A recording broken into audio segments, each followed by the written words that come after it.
ಗುರುಭ್ಯೋ ನಮಃ. ಕ್ಷೇತ್ರದ ವೀರಾಂಜನೇಯನನ್ನ ಮನಸ್ಸಿನಲ್ಲೇ ಸ್ಮರಿಸ್ತಾ ಗುರೂಜಿಯವರ ಪಾದಕಮಲಗಳಿಗೆ ನಮಸ್ಕಾರ ಮಾಡಿ, ಇಲ್ಲಿರ್ತಕ್ಕಂಥ ಎಲ್ಲ ಹಿರಿಯರಿಗೆ ಮಾರ್ಗದರ್ಶಕರಿಗೂ ಸಹ ನಮಸ್ಕಾರ ಮಾಡ್ತಾ, ನನ್ನ ಇವತ್ತಿನ ಒಂದು ಕಣಿವೆ, ನದಿ ಕಣಿವೆ ಮತ್ತು ಜೀವ ಜಗತ್ತಿನ ಕುರಿತಾದಂಥ ಒಂದು ಚಿಂತನ ಮಂಥನದ ವಿಷಯ. ನಾನು ಪವರ್ ಪಾಯಿಂಟ್ ಪ್ರೆಸೆಂಟೇಷನ್ನ ಮಾಡ್ಕೊಂಬಂದಿಲ್ಲ. ಅಂದರೆ ಎಲ್ಲೋ ಒಂದು ಕಡೆ ತುಂಬ ಬೇರೆ ಬೇರೆ ಭಾಗಗಳಲ್ಲಿ ವೈಜ್ಞಾನಿಕವಾಗಿ ನಾವು ಪ್ರೆಸೆಂಟೇಷನ್ ಮಾಡಿದಾಗ ಅದರ ಎಫೆಕ್ಟಿವ್ನೆಸ್ ನೋಡಿದ್ದೀವಿ. ಎಲ್ಲೋ ಒಂದು ಕಡೆ ಚಿಂತನ ಮಂಥನ ಅಂತ ಗುರೂಜಿಯವರು ಹೇಳಿದ ಮೇಲೆ ಅಲ್ಲೆಲ್ಲೋ ನಮ್ಮ ಸಂವಾದಗಳ ಮೂಲಕನೇ ನಾವು ಒಂದು ಕಡೆ ಸೇರ್ಕೊಂಡಾಗ ಸಹಜವಾದ ಮಾತುಗಳ ಮೂಲಕನೇ ಅದು ನಡೆದರೆ ಇನ್ನೂ ಹೆಚ್ಚು ಸೂಕ್ತ ಅನ್ನೋ ಕಾರಣಕ್ಕೋಸ್ಕರ ನಾನು ಅದನ್ನು ಮಾಡ್ಕೊಂಬಂದಿಲ್ಲ. ಎನಿವೆ, ಇವತ್ತಿನ ಈ ಒಂದು ಸಂದರ್ಭ ಇದೆಯಲ್ಲ, ಇದನ್ನು ನಾನು ಬಹಳ ಮುಖ್ಯವಾಗಿ ಸ್ಮರಿಸ್ತೀನಿ. ಮಾರುತಿ ಗುರೂಜಿಯವರು ತಮ್ಮ ಈ ವರ್ಷದ ಚಾತುರ್ಮಾಸ್ಯ ವ್ರತವನ್ನೇ ನಮ್ಮ ಪಶ್ಚಿಮ ಘಟ್ಟಗಳ ಸಂರಕ್ಷಣೆಯ ಸಂಕಲ್ಪ ಮಾಡಿದಿದೆಯಲ್ಲ, ಅದು ದೊಡ್ಡ ವಿಷಯ. ಅದು ಯಾಕಂದರೆ ಇಡೀ ಒಂದು ಪಶ್ಚಿಮ ಘಟ್ಟದ ಮಹತ್ವವನ್ನು ಜನರಿಗೆ ತಲುಪಿಸೋಂಥದ್ದು, ತನ್ಮೂಲಕ ನಮ್ಮ ಇಲ್ಲಿಯ ಸ್ಥಳೀಯ ಭಾಗದ ಜನರಿಗೂ ಸಹ ಅದ್ರ ಬಗ್ಗೆ ಅರಿವು ಮೂಡಿಸ್ತಕ್ಕಂಥ ಕೆಲಸ ಇದರ ಮೂಲಕ ಆಗಲಿ ಅಂತಕ್ಕಂಥ ಸಂಕಲ್ಪದ ಮೂಲಕ ಅವರು ಮಾಡಿದ್ರಿಂದ ಅವರಿಗೆ ಮೊದಲಿಗೆ ಆಭಾರಿಯಾಗಿದ್ದೇನೆ. ನೋಡಿ, ಅದೊಂದು ಸಣ್ಣ ಜೀವಿ.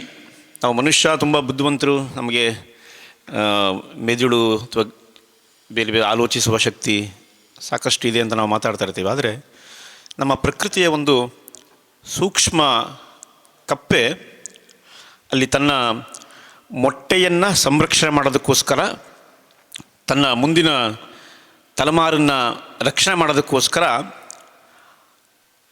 ಆ ಮೊಟ್ಟೆ ಮತ್ತೊಂದು ಜೀವಿಗೆ ಆಹಾರ ಆಗಬಾರ್ದು, ನನ್ನ ಸಂತತಿ ಮುಂದುವರಿಬೇಕು ಅನ್ನೋ ಕಾರಣಕ್ಕೋಸ್ಕರ ಅಲ್ಲಿ ಮೊಟ್ಟೆನೇ ಇದೆ ಅಂತ ಗೊತ್ತಾಗಬಾರ್ದು ಅನ್ನೋ ದೃಷ್ಟಿ ಅದಕ್ಕೆ ಎಷ್ಟು ಸುಂದರವಾಗಿ ಚಮತ್ಕಾರಿತವಾಗಿ ಅದರ ಮೇಲೆ ಮರಳುಗಳನ್ನು ಅಥವಾ ಮಣ್ಣನ್ನು ಮೆತ್ತಿ ಪ್ರಕೃತಿಯ ಜೊತೆಗೆ ಅದನ್ನು ಒಂದು ಮರ್ಜ್ ಮಾಡಿಬಿಡುತ್ತೆ. ಅಂದರೆ ಅದೆಲ್ಲೂ ಗೊತ್ತೇ ಆಗಬಾರ್ದು, ಅಲ್ಲೊಂದು ಜೀವಿಗಳಿದೆ, ಅಲ್ಲಿಂದ ನೆಕ್ಸ್ಟ್ ಮೊಟ್ಟೆ ಹೊರಗೆ ಬರುತ್ತೆ.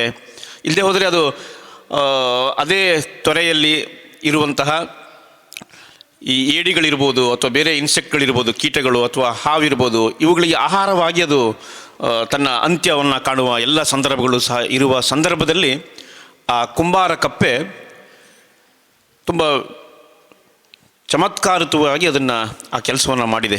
ಅಂದರೆ ಇಲ್ಲಿ ಮತ್ತೊಂದು ವಿಷಯ ಇದೆ. ಅಂದರೆ ಇಲ್ಲಿ ಗಂಡು ಕಪ್ಪೆ ಮರಿಗಳನ್ನು ರಕ್ಷಣೆ ಮಾಡುತ್ತೆ, ಹೆಣ್ಣು ಕಪ್ಪೆ ಅಲ್ಲಿಂದ ತನ್ನ ಏನು ಮೊಟ್ಟೆ ಇಡುವ ತನ್ನ ಕೆಲಸವನ್ನು ಮುಗಿಸಿ ಅದು ತೆರಳಿಬಿಡುತ್ತೆ. ಆದರೆ ತಂದೆ ಕಪ್ಪೆ ಅಂದರೆ ಗಂಡು ಕಪ್ಪೆ ಅದರ ಜವಾಬ್ದಾರಿಯನ್ನು ತುಂಬ ಚೆನ್ನಾಗಿ ಇಲ್ಲಿ ನಿರ್ವಹಣೆ ಮಾಡೋದ್ರ ಮೂಲಕ ಒಂದು ಜೀವ ಜಗತ್ತಿನಲ್ಲಿ ಗಂಡು ಮತ್ತು ಹೆಣ್ಣು ಅಥವಾ ಎಲ್ಲದರ ಮಹತ್ವವನ್ನು ಸಹ ತುಂಬ ಚೆನ್ನಾಗಿ ಇಲ್ಲಿ ಕಟ್ಕೊಳ್ಳಲಾಗಿದೆ.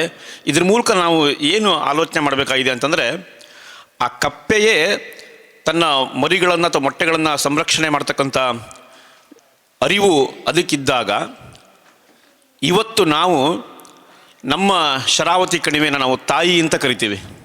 ಶರಾವತಿ ಕಣಿವೆ ನಮಗೆ ಅನ್ನ ಕೊಟ್ಟಿದೆ, ಬದುಕನ್ನು ಕೊಟ್ಟಿದೆ.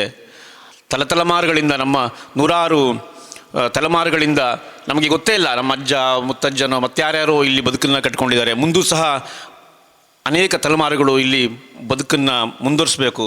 ಈ ನಿಟ್ಟಿನಲ್ಲಿ ಅಂತಹ ಮಹಾತಾಯಿಗೆ ಈಗಾಗಲೇ ಅನೇಕ ಆಪತ್ತುಗಳು ಬಂದು ಒದಗಿದೆ. ಅದು ನಾನು ಅದನ್ನು ಶರಾವತಿಯ ಅವನತಿ ಅಂತಲೇ ನಾವು ಅದನ್ನು ಹೇಳ್ತಾ ಇದ್ವಿ. ಆರಂಭದಲ್ಲಿ ಏನು ಮಡೇನೂರು ಆಯಿತು, ಲಿಂಗನಮಕ್ಕಿ ಆಯಿತು, ತಲಕಳಲ್ಲೇ ಆಯಿತು, ಗೇರ್ಸೊಪ್ಪ ಆಯಿತು. ಅದಕ್ಕೆ ನೀರು ಸಾಕಾಗಿಲ್ಲ ಅನ್ನೋ ಕಾರಣಕ್ಕೋಸ್ಕರ ಅಷ್ಟೊಳಗಡೆ ಚಕ್ರ, ಸಾವೆ ಹೆಕ್ಲು, ಅಂದರೆ ಎಲ್ಲವನ್ನೂ ನುಂಗುವ ಒಂದು ವ್ಯವಸ್ಥೆ ನಮ್ಮ ಅಸ್ಥಿರವಾದಂತಹ ಒಂದು ಅಭಿವೃದ್ಧಿಯ ಆಟದ ಒಳಗಡೆ ಅದು ಆಗೋಗಿದೆ. ಆಗಿದ್ದಾಗೋಯಿತು. ಓಕೆ, ಅವತ್ತಿನ ಕಾಲಘಟ್ಟಕ್ಕೆ ವಿದ್ಯುತ್ತಿನ ಅವಶ್ಯಕತೆ ಇತ್ತು, ಕೈಗಾರಿಕೀಕರಣ ಅಗತ್ಯತೆ ಇತ್ತು, ಜನಸಂಖ್ಯೆ ಹೆಚ್ಚಾಗ್ತಾ ಇತ್ತು, ನಗರಗಳು, ಪಟ್ಟಣಗಳು, ಈ ಥರ ಬೇರೆ ಬೇರೆ ಕಾರಣಗಳಿಗೋಸ್ಕರ ವಿದ್ಯುತ್ತಿನ ಅನಿವಾರ್ಯವೂ ಸಹ ಇತ್ತು. ತ್ಯಾಗ ಮಾಡಿದ್ವಿ. ಬಟ್ ಆಗ ತ್ಯಾಗ ಮಾಡಿದವರಿಗೆ ಈಗಲೂ ಸಹ ಸರಿಯಾದ ಪರಿಹಾರಗಳು ಸಿಕ್ಕಿಲ್ಲ. ಈಗ ನಮ್ಮ ಹೆನ್ನಿ ಒಡಂಬೈಲ್ ಭಾಗದಿಂದ ಒಂದಿಷ್ಟು ಜನ ಬಂದಿದ್ದಾರೆ. ಅವ್ರದ್ದೆಲ್ಲ ಬದುಕು ಯಾವ ಥರ ಅಂತಂದರೆ 2-3 ಸಂದರ್ಭಗಳಲ್ಲಿ ಅವರು ತಮ್ಮ ಬದುಕನ್ನು ಕಳ್ಕೊಂಡವರು ಈಗಲೂ ಸಹ ಮತ್ತೆ ಈ ಮತ್ತೊಂದು ಯೋಜನೆಗಳ ಮೂಲಕ ಬದುಕನ್ನು ಕಳೆದುಕೊಳ್ಳುವ ಆತಂಕದಲ್ಲಿ ಇರುವ ಸಂದರ್ಭದಲ್ಲಿ ನಾವಿದ್ದೇವೆ. ಆ ನಿಟ್ಟಿನಲ್ಲಿ ನಾವೆಲ್ಲರೂ ಸಹ ಯೋಚನೆ ಮಾಡಬೇಕಾಗಿರೋದು ಶರಾವತಿ ಕಣಿವೆಯನ್ನು ಹೇಗೆ ಉಳಿಸ್ಕೊಳ್ಬೇಕು ಅಂತ. ನಮ್ಮಲ್ಲಿ ಯಾವ ಥರ ಭಾವನೆ ಇದೆ ಅಂದರೆ ಈ ಥರ ಯೋಜನೆಗಳು ಆಗುತ್ತೆ, ನಡೆಯುತ್ತೆ, ಅದನ್ನು ತಪ್ಪಿಸೋಕ್ಕೆ ಯಾರ ಕೈಯಿಂದನೂ ಸಾಧ್ಯ ಇಲ್ಲ. ತಪ್ಪದು. ನಾವು ಎಚ್ಚರಗೊಳ್ಳದೆ ಹೋದರೆ, ನಾವು ಜಾಗೃತಗೊಳ್ಳದೆ ಹೋದರೆ ಈ ಥರದ ಹಲವು ಯೋಜನೆಗಳು ನಮ್ಮ ನಾಶಕ್ಕೆ ತುದಿಗಾಲಲ್ಲಿ ಇವೆ. ಈಗ ಆರಂಭದಲ್ಲೇ ನಾವು ಎಚ್ಚೆತ್ತುಕೊಳ್ಳದೆ ಹೋದರೆ ಮುಂದಾಗ್ತಕ್ಕಂಥ ಅನಾಹುತಗಳಿಗೆ ಅದನ್ನು ನಿಲ್ಸೋಕ್ಕೆ ಸಾಧ್ಯನೇ ಇಲ್ಲ. ಆ ನಿಟ್ಟಿನಲ್ಲಿ ನಾವೆಲ್ಲರೂ ಸಹ ಯೋಚನೆ ಮಾಡಬೇಕಾಗಿದೆ. ಆ ಕಪ್ಪೆ ಹೇಗೆ ತನ್ನ ಮರಿಗಳನ್ನು ಸಂರಕ್ಷಣೆ ಮಾಡೋದಕ್ಕೋಸ್ಕರ ಒಂದು ಯೋಜನೆಗಳನ್ನು ರೂಪಿಸಿ ಅದು ಮರಿಗಳೇ ಕಾಣಿಸದೇ ಇರೋ ರೀತಿಯಲ್ಲಿ ಅದು ಮಾಡ್ತೋ, ಆ ರೀತಿಯಲ್ಲಿ ನಾವು ನಮ್ಮ ತಾಯಿಯನ್ನು ಉಳಿಸ್ಕೊಳ್ಳೋದಕ್ಕೋಸ್ಕರ ಯಾವ್ಯಾವ ರೀತಿಯಲ್ಲಿ ಸಣ್ಣ ರೀತಿಯಲ್ಲಿ ಜಾಗೃತಗೊಂಡು ಯಾವಾಗ ಮತ್ತೆ ಯೋಜನೆಗಳ ಸ್ವರೂಪ ಬದಲಾವಣೆ ಮಾಡಿ ಮತ್ತೇನೋ ಮಾಡೋಕ್ಕೆ ಪ್ರಯತ್ನ ಪಡ್ತಾರೆ. ಯಾಕಂದರೆ ಹಿಂದೆ ನಮ್ಮ ಎದುರುಗಡೆ ದಾಖಲೆಗಳಿದೆ. ಶರಾವತಿ ಟೈಲ್ ರೇಸ್ ಅಂತಕ್ಕಂಥ ಯೋಜನೆಯನ್ನು ಗೇರ್ಸೊಪ್ಪ ಜಲವಿದ್ಯುತ್ ಯೋಜನೆ ಅಂತ ಮಾಡಿ ಅವರು ಕಾರ್ಯಗತಗೊಳಿಸಿದ್ರು. ಆ ಥರದ ನಮ್ಮ ಕಣ್ಣೆದುರುಗಡೆ ಇದ್ದಾಗ, ಅಥವಾ ನೇತ್ರಾವತಿ ನದಿ ತಿರುವು ಯೋಜನೆ ಇದ್ದಿದ್ದು ಎತ್ತಿನಹೊಳೆ ಯೋಜನೆಗಳಾಗಿ ಅದು ಕಾರ್ಯರೂಪಕ್ಕೆ ಬರುವ ಸಾಧ್ಯತೆಗಳಿರುವಾಗ, ನಮ್ಮ ಶರಾವತಿ ಪಂಪ್ ಸ್ಟೋರೇಜು ಸಹ ಈ ಹಂತದಲ್ಲಿ ಅದಕ್ಕೆ ಅವಕಾಶ ಸಿಗದೆ ಹೋದರೂ ಸಹ ಮತ್ತೊಂದು ಯಾವುದೋ ಹೆಸರಿನಲ್ಲೇ ಅವರು ಕಾರ್ಯಗತಗೊಳಿಸ್ತಕ್ಕಂಥ ಎಲ್ಲ ಸಾಧ್ಯತೆಗಳು ಸಹ ಇರುವುದರಿಂದ ನಾವು ಎಚ್ಚೆತ್ತುಕೊಂಡು ನಮ್ಮ ನದಿ ಕಣಿವೆಯ ಬದುಕು ಮತ್ತು ಇವುಗಳನ್ನೆಲ್ಲ ನಾವು ಉಳಿಸ್ಕೊಳ್ಳಬೇಕಾದಂತಹ ಅಗತ್ಯತೆ ಇದೆ ರೀತಿಯಲ್ಲಿ ನಾವು ಈ ಚಿತ್ರವನ್ನು ನೋಡಿ ಅಂತ ನಾನು ಹೇಳ್ತೀನಿ. ಇಲ್ಲಿ ಬಂದಿರತಕ್ಕಂಥ ಕಪ್ಪೆ ಬೇರೆ ಪ್ರಪಂಚದ ಬೇರೆ ಎಲ್ಲೂ ಸಿಗದೆ ನಮ್ಮ ಶರಾವತಿ ಕಣಿವೆಯ ಸಣ್ಣ ತೊರೆಗಳಲ್ಲಿ ಮಾತ್ರ, ಅದು ಸಹ ದೊಡ್ಡ ನದಿಯ ವ್ಯಾಪ್ತಿಯಲ್ಲಿ ಬರಲ್ಲ. ಅದು ಶರಾವತಿ ನದಿಗೆ ಸೇರ್ತಕ್ಕಂಥ ಸಣ್ಣ ಜರಿಗಳು, ಕಾಡಿನ ಒಳಗಡೆ ಹರಿತಕ್ಕಂಥ ಸಣ್ಣ ತೊರೆಗಳಲ್ಲಿ ಮಾತ್ರ, ತುಂಬ ಆಳವಲ್ಲದ ತೊರೆಗಳಲ್ಲಿ ಕಾಡಿನ ಹೊದಿಕೆ ತುಂಬ ಆಲ್ಮೋಸ್ಟ್ 90-95% ಕ್ಯಾನೋಪಿ ಕವರ್ ಇರ್ತಕ್ಕಂಥ ಒಳಗಡೆ ಇರ್ತಕ್ಕಂಥ ಹರಿತಾ ಇರ್ತಕ್ಕಂಥ ತೊರೆಗಳಲ್ಲಿ ಮಾತ್ರ ಇರುವಂಥ ಇದು ನಮ್ಮ ಈ ಯೋಜನೆಗಳ ಮೂಲಕ ಈಗಾಗಲೇ ಆ ಥರದ ತೊರೆಗಳನ್ನು ನಾವು ಕಳ್ಕೊಬಿಟ್ಟಿದ್ದೀವಿ ಬೇರೆ ಬೇರೆ ಕಾರಣಗಳಿಗೋಸ್ಕರ. ಇನ್ನು ಅಳಿದುಳಿದ ಒಂದಿಷ್ಟು ತೊರೆಗಳನ್ನು ಸಹ ನಾವು ಉಳಿಸ್ಕೊಳ್ತಕ್ಕಂಥ ಅನಿವಾರ್ಯತೆಗಳಿದೆ. ಯೋಚನೆ ಮಾಡಿ, ಲಿಂಗನಮಕ್ಕಿ ಡ್ಯಾಮ್ 151 TMCಯ ಬೃಹತ್ ಡ್ಯಾಮ್ ಈ ಥರದ ಸಹಸ್ರಾರು ತೊರೆಗಳನ್ನು ನುಂಗು ಹಾಕ್ಬಿಟ್ಟಿದೆ. ನಮ್ಮ ಗೇರ್ಸೊಪ್ಪ ಡ್ಯಾಮು ಸಹ ಈಗ ಅದು ಅಲ್ಲಿ ಯಾವುದೇ ಕುಟುಂಬಗಳು ನಿರ್ವಸತಿ ಆಗದೆ ಹೋದರೂ ಸಹ ಈ ತರಹದ ನೈಸರ್ಗಿಕ ಭೂಪ್ರದೇಶಗಳನ್ನು ಅದು ಮುಳುಗಡೆ ಮಾಡಿಬಿಟ್ಟಿದೆ. ಆ ನಿಟ್ಟಿನಲ್ಲಿ ನಾವು ಆಲೋಚನೆ ಮಾಡಬೇಕಾಗಿದೆ. ನದಿ ಕಣಿವೆಗಳ ಕುರಿತಾಗಿ ಒಂದು ಒಳ್ಳೆ ಒಂದು 2 ತಿಂಗಳ ಕಾಲ ಚಿಂತನ ಮಂಥನದ ಯೋಜನೆಗಳನ್ನು ಹಾಕ್ಕೊಂಡಿದ್ದಾರೆ. ಇಲ್ಲಿಯ ಸ್ಥಳೀಯ ಜನರ ಏನು ಅದಕ್ಕೆ ಕೈ ಜೋಡಿಸುವ ಪ್ರಯತ್ನ ಭಾಳ ಮುಖ್ಯ. ನೀವು ಜಾಗೃತ ಆದರೆ ಮಾತ್ರ ಈ ಕಣಿವೆಗಳನ್ನು ಉಳಿಸೋಕ್ಕೆ ಸಾಧ್ಯ ಅಂತಕ್ಕಂಥ ಮಾತನ್ನು ಹೇಳ್ತಾ ಒಂದಿಷ್ಟು ಮಾತುಗಳನ್ನು ನಿಮ್ಮ ಜೊತೆಗೆ ನಾನು ಹಂಚ್ಕೊಳ್ತೀನಿ. ನದಿ ಕಣಿವೆಗಳ ಕುರಿತಾಗಿ ಆಲ್ಮೋಸ್ಟ್ 40-50 ವರ್ಷಗಳ ಕಾಲ ಅದರ ಹಿಂದೆ ಓಡಾಡಿ ಅದರ ಅನುಭವಗಳ ಮಾತುಗಳನ್ನು ಈಗಾಗಲೇ ನನ್ನ ಹಿರಿಯರು ಪರಿಸರ ಕ್ಷೇತ್ರಗಳಲ್ಲಿ ನನಗೆ ಗುರುಗಳು ಆಗಿರ್ತಕ್ಕಂಥ ಶಿವಾನಂದ ಕಳ್ವಿಯವರು ತುಂಬ ಅದ್ಭುತವಾದ ಚಿತ್ರಗಳನ್ನು ನಿಮ್ಮ ಎದುರುಗಡೆ ಕೊಟ್ಟಿದ್ದಾರೆ. ಕಣಿವೆಗಳು, ನದಿ ಕಣಿವೆಗಳು ಬರೀ ನಾಗರಿಕತೆಯ ಹುಟ್ಟಿಗೆ ಮಾತ್ರ ಅದು ಕಾರಣವಾಗಿಲ್ಲ. ಯಾಕಂದರೆ ನಮಗೆ ಸಿಂಧೂ ನದಿ ನಾಗರಿಕತೆಗಳಿರ್ಬೋದು, ಹರಪ್ಪ, ಮೊಹಂಜೋದಾರೋ, ಅವೆಲ್ಲ ದೊಡ್ಡ ದೊಡ್ಡ ನಾಗರಿಕತೆಗಳಾದರೆ ಪ್ರತಿಯೊಂದು ನದಿಯ ಜೊತೆಗೆ ನಾಗರಿಕತೆಗಳು ಹುಟ್ಟಿರುತ್ತೆ.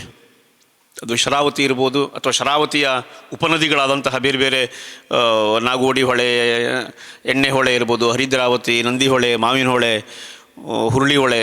ಅಂದರೆ ನದಿ ಅಂದರೆ ಬರೀ ಒಂದು ದೊಡ್ಡ ಗಾತ್ರದ ಒಂದು ನೀರಿನ ಹರಿವು ಮಾತ್ರ ಅಲ್ಲ, ಅದು ಬದಲಾಗಿ ಅಲ್ಲಿ ಉಪನದಿಗಳಿರುತ್ತವೆ, ಅಲ್ಲಿ ಹೊಳೆಗಳಿರುತ್ತೆ, ಜರಿಗಳಿರುತ್ತೆ, ಅಲ್ಲಿ ಬೆಟ್ಟ, ಇಳಿಜಾರು, ಕಣಿವೆ, ಜೌಗು, ರಾಮಪತ್ರೆ ಜಡ್ಡಿಗಳು ನಾವು ನೋಡ್ತೀವಲ್ಲ, ಆ ಥರದ ಅನೇಕ ಜೌಗು ಪ್ರದೇಶಗಳು, ಕೃಷಿ ಭೂಮಿಗಳು, ಭತ್ತದ ನಾವು ನೋಡ್ತಾ ಇದ್ದೀವಿ ಈಗೆಲ್ಲ. ಈ ನದಿ ಕಣಿವೆ ಭಾಗದಲ್ಲಿ ಈ ಕೃಷಿ ಭೂಮಿಗಳು, ಜನವಸತಿ ಪ್ರದೇಶಗಳು ಇವೆಲ್ಲ ಸೇರಿ ನಾವು ಅದನ್ನು ನದಿ ಕಣಿವೆ ಅಂತ ಕರಿಬೋದು. ಅಂದರೆ ಸಮಗ್ರ ದೃಷ್ಟಿಕೋನದಲ್ಲಿ ನಾವು ಒಂದು ನದಿ ಕಣಿವೆಯನ್ನು ನೋಡಬೇಕಾಗತ್ತೆ. ಅಲ್ಲಿ ಬರೀ ನೈಸರ್ಗಿಕವಾದ ಮಾತ್ರ ನೋಡೋದಲ್ಲ, ಅಲ್ಲಿಯ ಆ ನದಿ ಕಣಿವೆಯನ್ನು ಆಧರಿಸಿ ಬದುಕ್ತಾ ಇರತಕ್ಕಂಥ ಜನರ ಬದುಕು ಮತ್ತು ಕೃಷಿಯ ಜೊತೆಗೆ ನೋಡಿದಾಗ ಅದೊಂದು ಸಮಗ್ರ ಚಿತ್ರಣ ಇರುತ್ತೆ. ಅದರ ಅರ್ಥ ನದಿ ಕಣಿವೆಯನ್ನು ನಾವು ಉಳಿಸಿದ್ದೀವಿ ಅಂತಂದರೆ ಅದು ಬರೀ ಅಲ್ಲಿಯ ಕಾಡು, ಅಲ್ಲಿಯ ವನ್ಯಜೀವಿಗಳು, ಅಲ್ಲಿಯ ನೈಸರ್ಗಿಕ ಪರಂಪರೆಗಳನ್ನು ಮಾತ್ರ ಉಳಿಸ್ದಾಗಿಲ್ಲ, ಬದಲಾಗಿ ನಮ್ಮ ಬದುಕನ್ನು ಸಹ ನಾವು ಉಳಿಸ್ಕೊಂಡಂಗೆ ಅಂತಕ್ಕಂಥ ಅರ್ಥ ಇರೋದ್ರಿಂದ ನಾವು ಅದ್ರ ಬಗ್ಗೆ ಆಲೋಚನೆ ಮಾಡಬೇಕಾಗಿದೆ. ಅಂದರೆ ನದಿ ಕಣಿವೆ ಉಳಿದ್ರೆ ಅದು ಸಂಪೂರ್ಣ ಜೀವ ಲೋಕವನ್ನೇ ಉಳಿಸ್ದಾಗೆ. ಆ ನದಿ ಕಣಿವೆಯ ಜೊತೆಗೆ ಒಂದು ಬೃಹತ್ ಜೀವ ಜಗತ್ತಿನ ಒಂದು ಏನು ಹೇಳ್ಬೋದು ಅಂದರೆ ಅದಕ್ಕೆ ಜಾಲವೇ ಇದೆ. ನಮಗೆ ನೋಡೋದಕ್ಕೆ ಅದೊಂದು ಬರೀ ಜಲಮೂಲ ಅಷ್ಟೇ.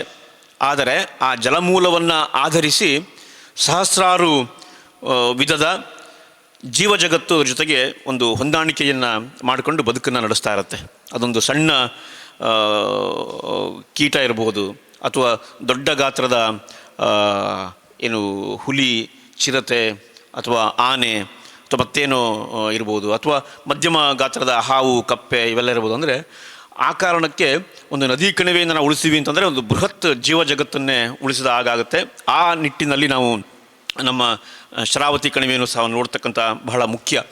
ಹಾಗಾದರೆ ನದಿ ಕಣಿವೆ ಅಂದರೆ ಏನು ಅಂತ ನೋಡಿದ್ರೆ, ಅದು ಒಂದು ನದಿಯ ಎಲ್ಲಿಂದ ಹುಟ್ಟುತ್ತೋ ಅಲ್ಲಿಂದ ಸಮುದ್ರಕ್ಕೆ ಸೇರುವವರೆಗಿನ ಇಡೀ ವ್ಯಾಪ್ತಿ ಮತ್ತು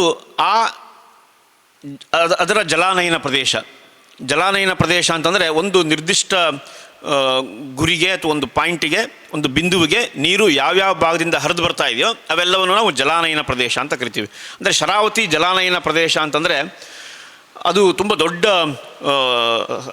ಆಲ್ಮೋಸ್ಟ್ ಒಂದು 1000 ಚದರ ಕಿಲೋಮೀಟರ್ ವ್ಯಾಪ್ತಿ ಇರ್ತಕ್ಕಂಥ ಪ್ರದೇಶ. ಅದು ಬರೀ ನದಿಯ ಹರಿವು ಮಾತ್ರ ಅಲ್ಲ, ಜೊತೆಗೆ ಅದರ ಎಡದಂಡೆ ಮತ್ತು ಬಲದಂಡೆ ಭಾಗದಿಂದ ಯಾವ್ಯಾವ ಭಾಗದಿಂದ ನೀರು ಹರಿದು ಬರ್ತಾ ಇದೆಯೋ ಅವೆಲ್ಲವೂ ಸೇರಿ ನಾವು ಜಲಾನಯನ ಪ್ರದೇಶ ಅಂತ ಕರಿತೀವಿ. ಅದನ್ನೂ ಸೇರ್ಕೊಂಡಂಗೆ ನಾವು ಶರಾವತಿ ಕಣಿವೆ ಅಂತ ಕರಿತೀವಿ. ಆ ನಿಟ್ಟಿನಲ್ಲಿ ಶರಾವತಿ ಕಣಿವೆಯ ಜನ ಅಂತಂದರೆ ಬರೀ ಈ ಗೇರ್ಸೊಪ್ಪ, ಮಾವಿನಗುಂಡಿ, ಜೋಗ, ಕಾರ್ಗಲ್ಲು, ಆ ಕಡೆ ಅರಳಗೋಡು ಮುಂದೆ ಅಷ್ಟು ಮಾತ್ರ ಅಲ್ಲ, ಅದರ ಬದಲಾಗಿ ಅದರ ಸುತ್ತಮುತ್ತಲಿನ ಎಲ್ಲ ಪ್ರದೇಶದವರು ಸಹ ಸೇರ್ತಾರೆ ಅನ್ನುವ ಜ್ಞಾನ ನಮಗೆ ಬೇಕಾಗುತ್ತೆ. ಅಲ್ಲಿ ಅನೇಕ ಜೈವಿಕ ಮತ್ತು ಅಜೈವಿಕ ಅಂಶಗಳ ಸಂಕೀರ್ಣತೆ ಇರುತ್ತೆ. ಅಲ್ಲಿ ನದಿ ಕಣಿವೆಗಳು ಅಂತಂದರೆ ಅದು ಬರೀ ಅಲ್ಲಿ ಕಲ್ಲಿದೆ, ಅಲ್ಲಿ ಮಣ್ಣಿದೆ, ಅಲ್ಲಿ ನೆಲಚರಗಳಿದೆ, ಜಲಚರ ಇದೆ, ಮರಗಳ ಮೇಲೆ ವಾಸ ಮಾಡ್ತಕ್ಕಂಥ ಎಲ್ಲದಕ್ಕೂ ಸಹ ನದಿ ಕಣಿವೆ ನೇರವಾಗಿ ಅಥವಾ ಪರೋಕ್ಷವಾಗಿ ದೊಡ್ಡ ಪ್ರಮಾಣದಲ್ಲಿ ಅವಲಂಬನೆ ಇರೋದನ್ನು ನಾವು ನೋಡ್ತೀವಿ. ಅಷ್ಟೇ ಅಲ್ಲ, ನದಿ ಕಣಿವೆಗಳು ಈಗಾಗಲೇ ಶಿವಾನಂದ ಕಳವೆಯವರು ಸಹ ಹೇಳಿದ್ರು, ನದಿ ಅಂದರೆ ಹಿಂದೆ ಅದನ್ನು ಬ್ರಿಟಿಷರು ಬೇರೆ ಬೇರೆ ಥರದಲ್ಲಿ ಅದನ್ನು ಬಳಸ್ಕೊಂಡಿದ್ದಾರೆ.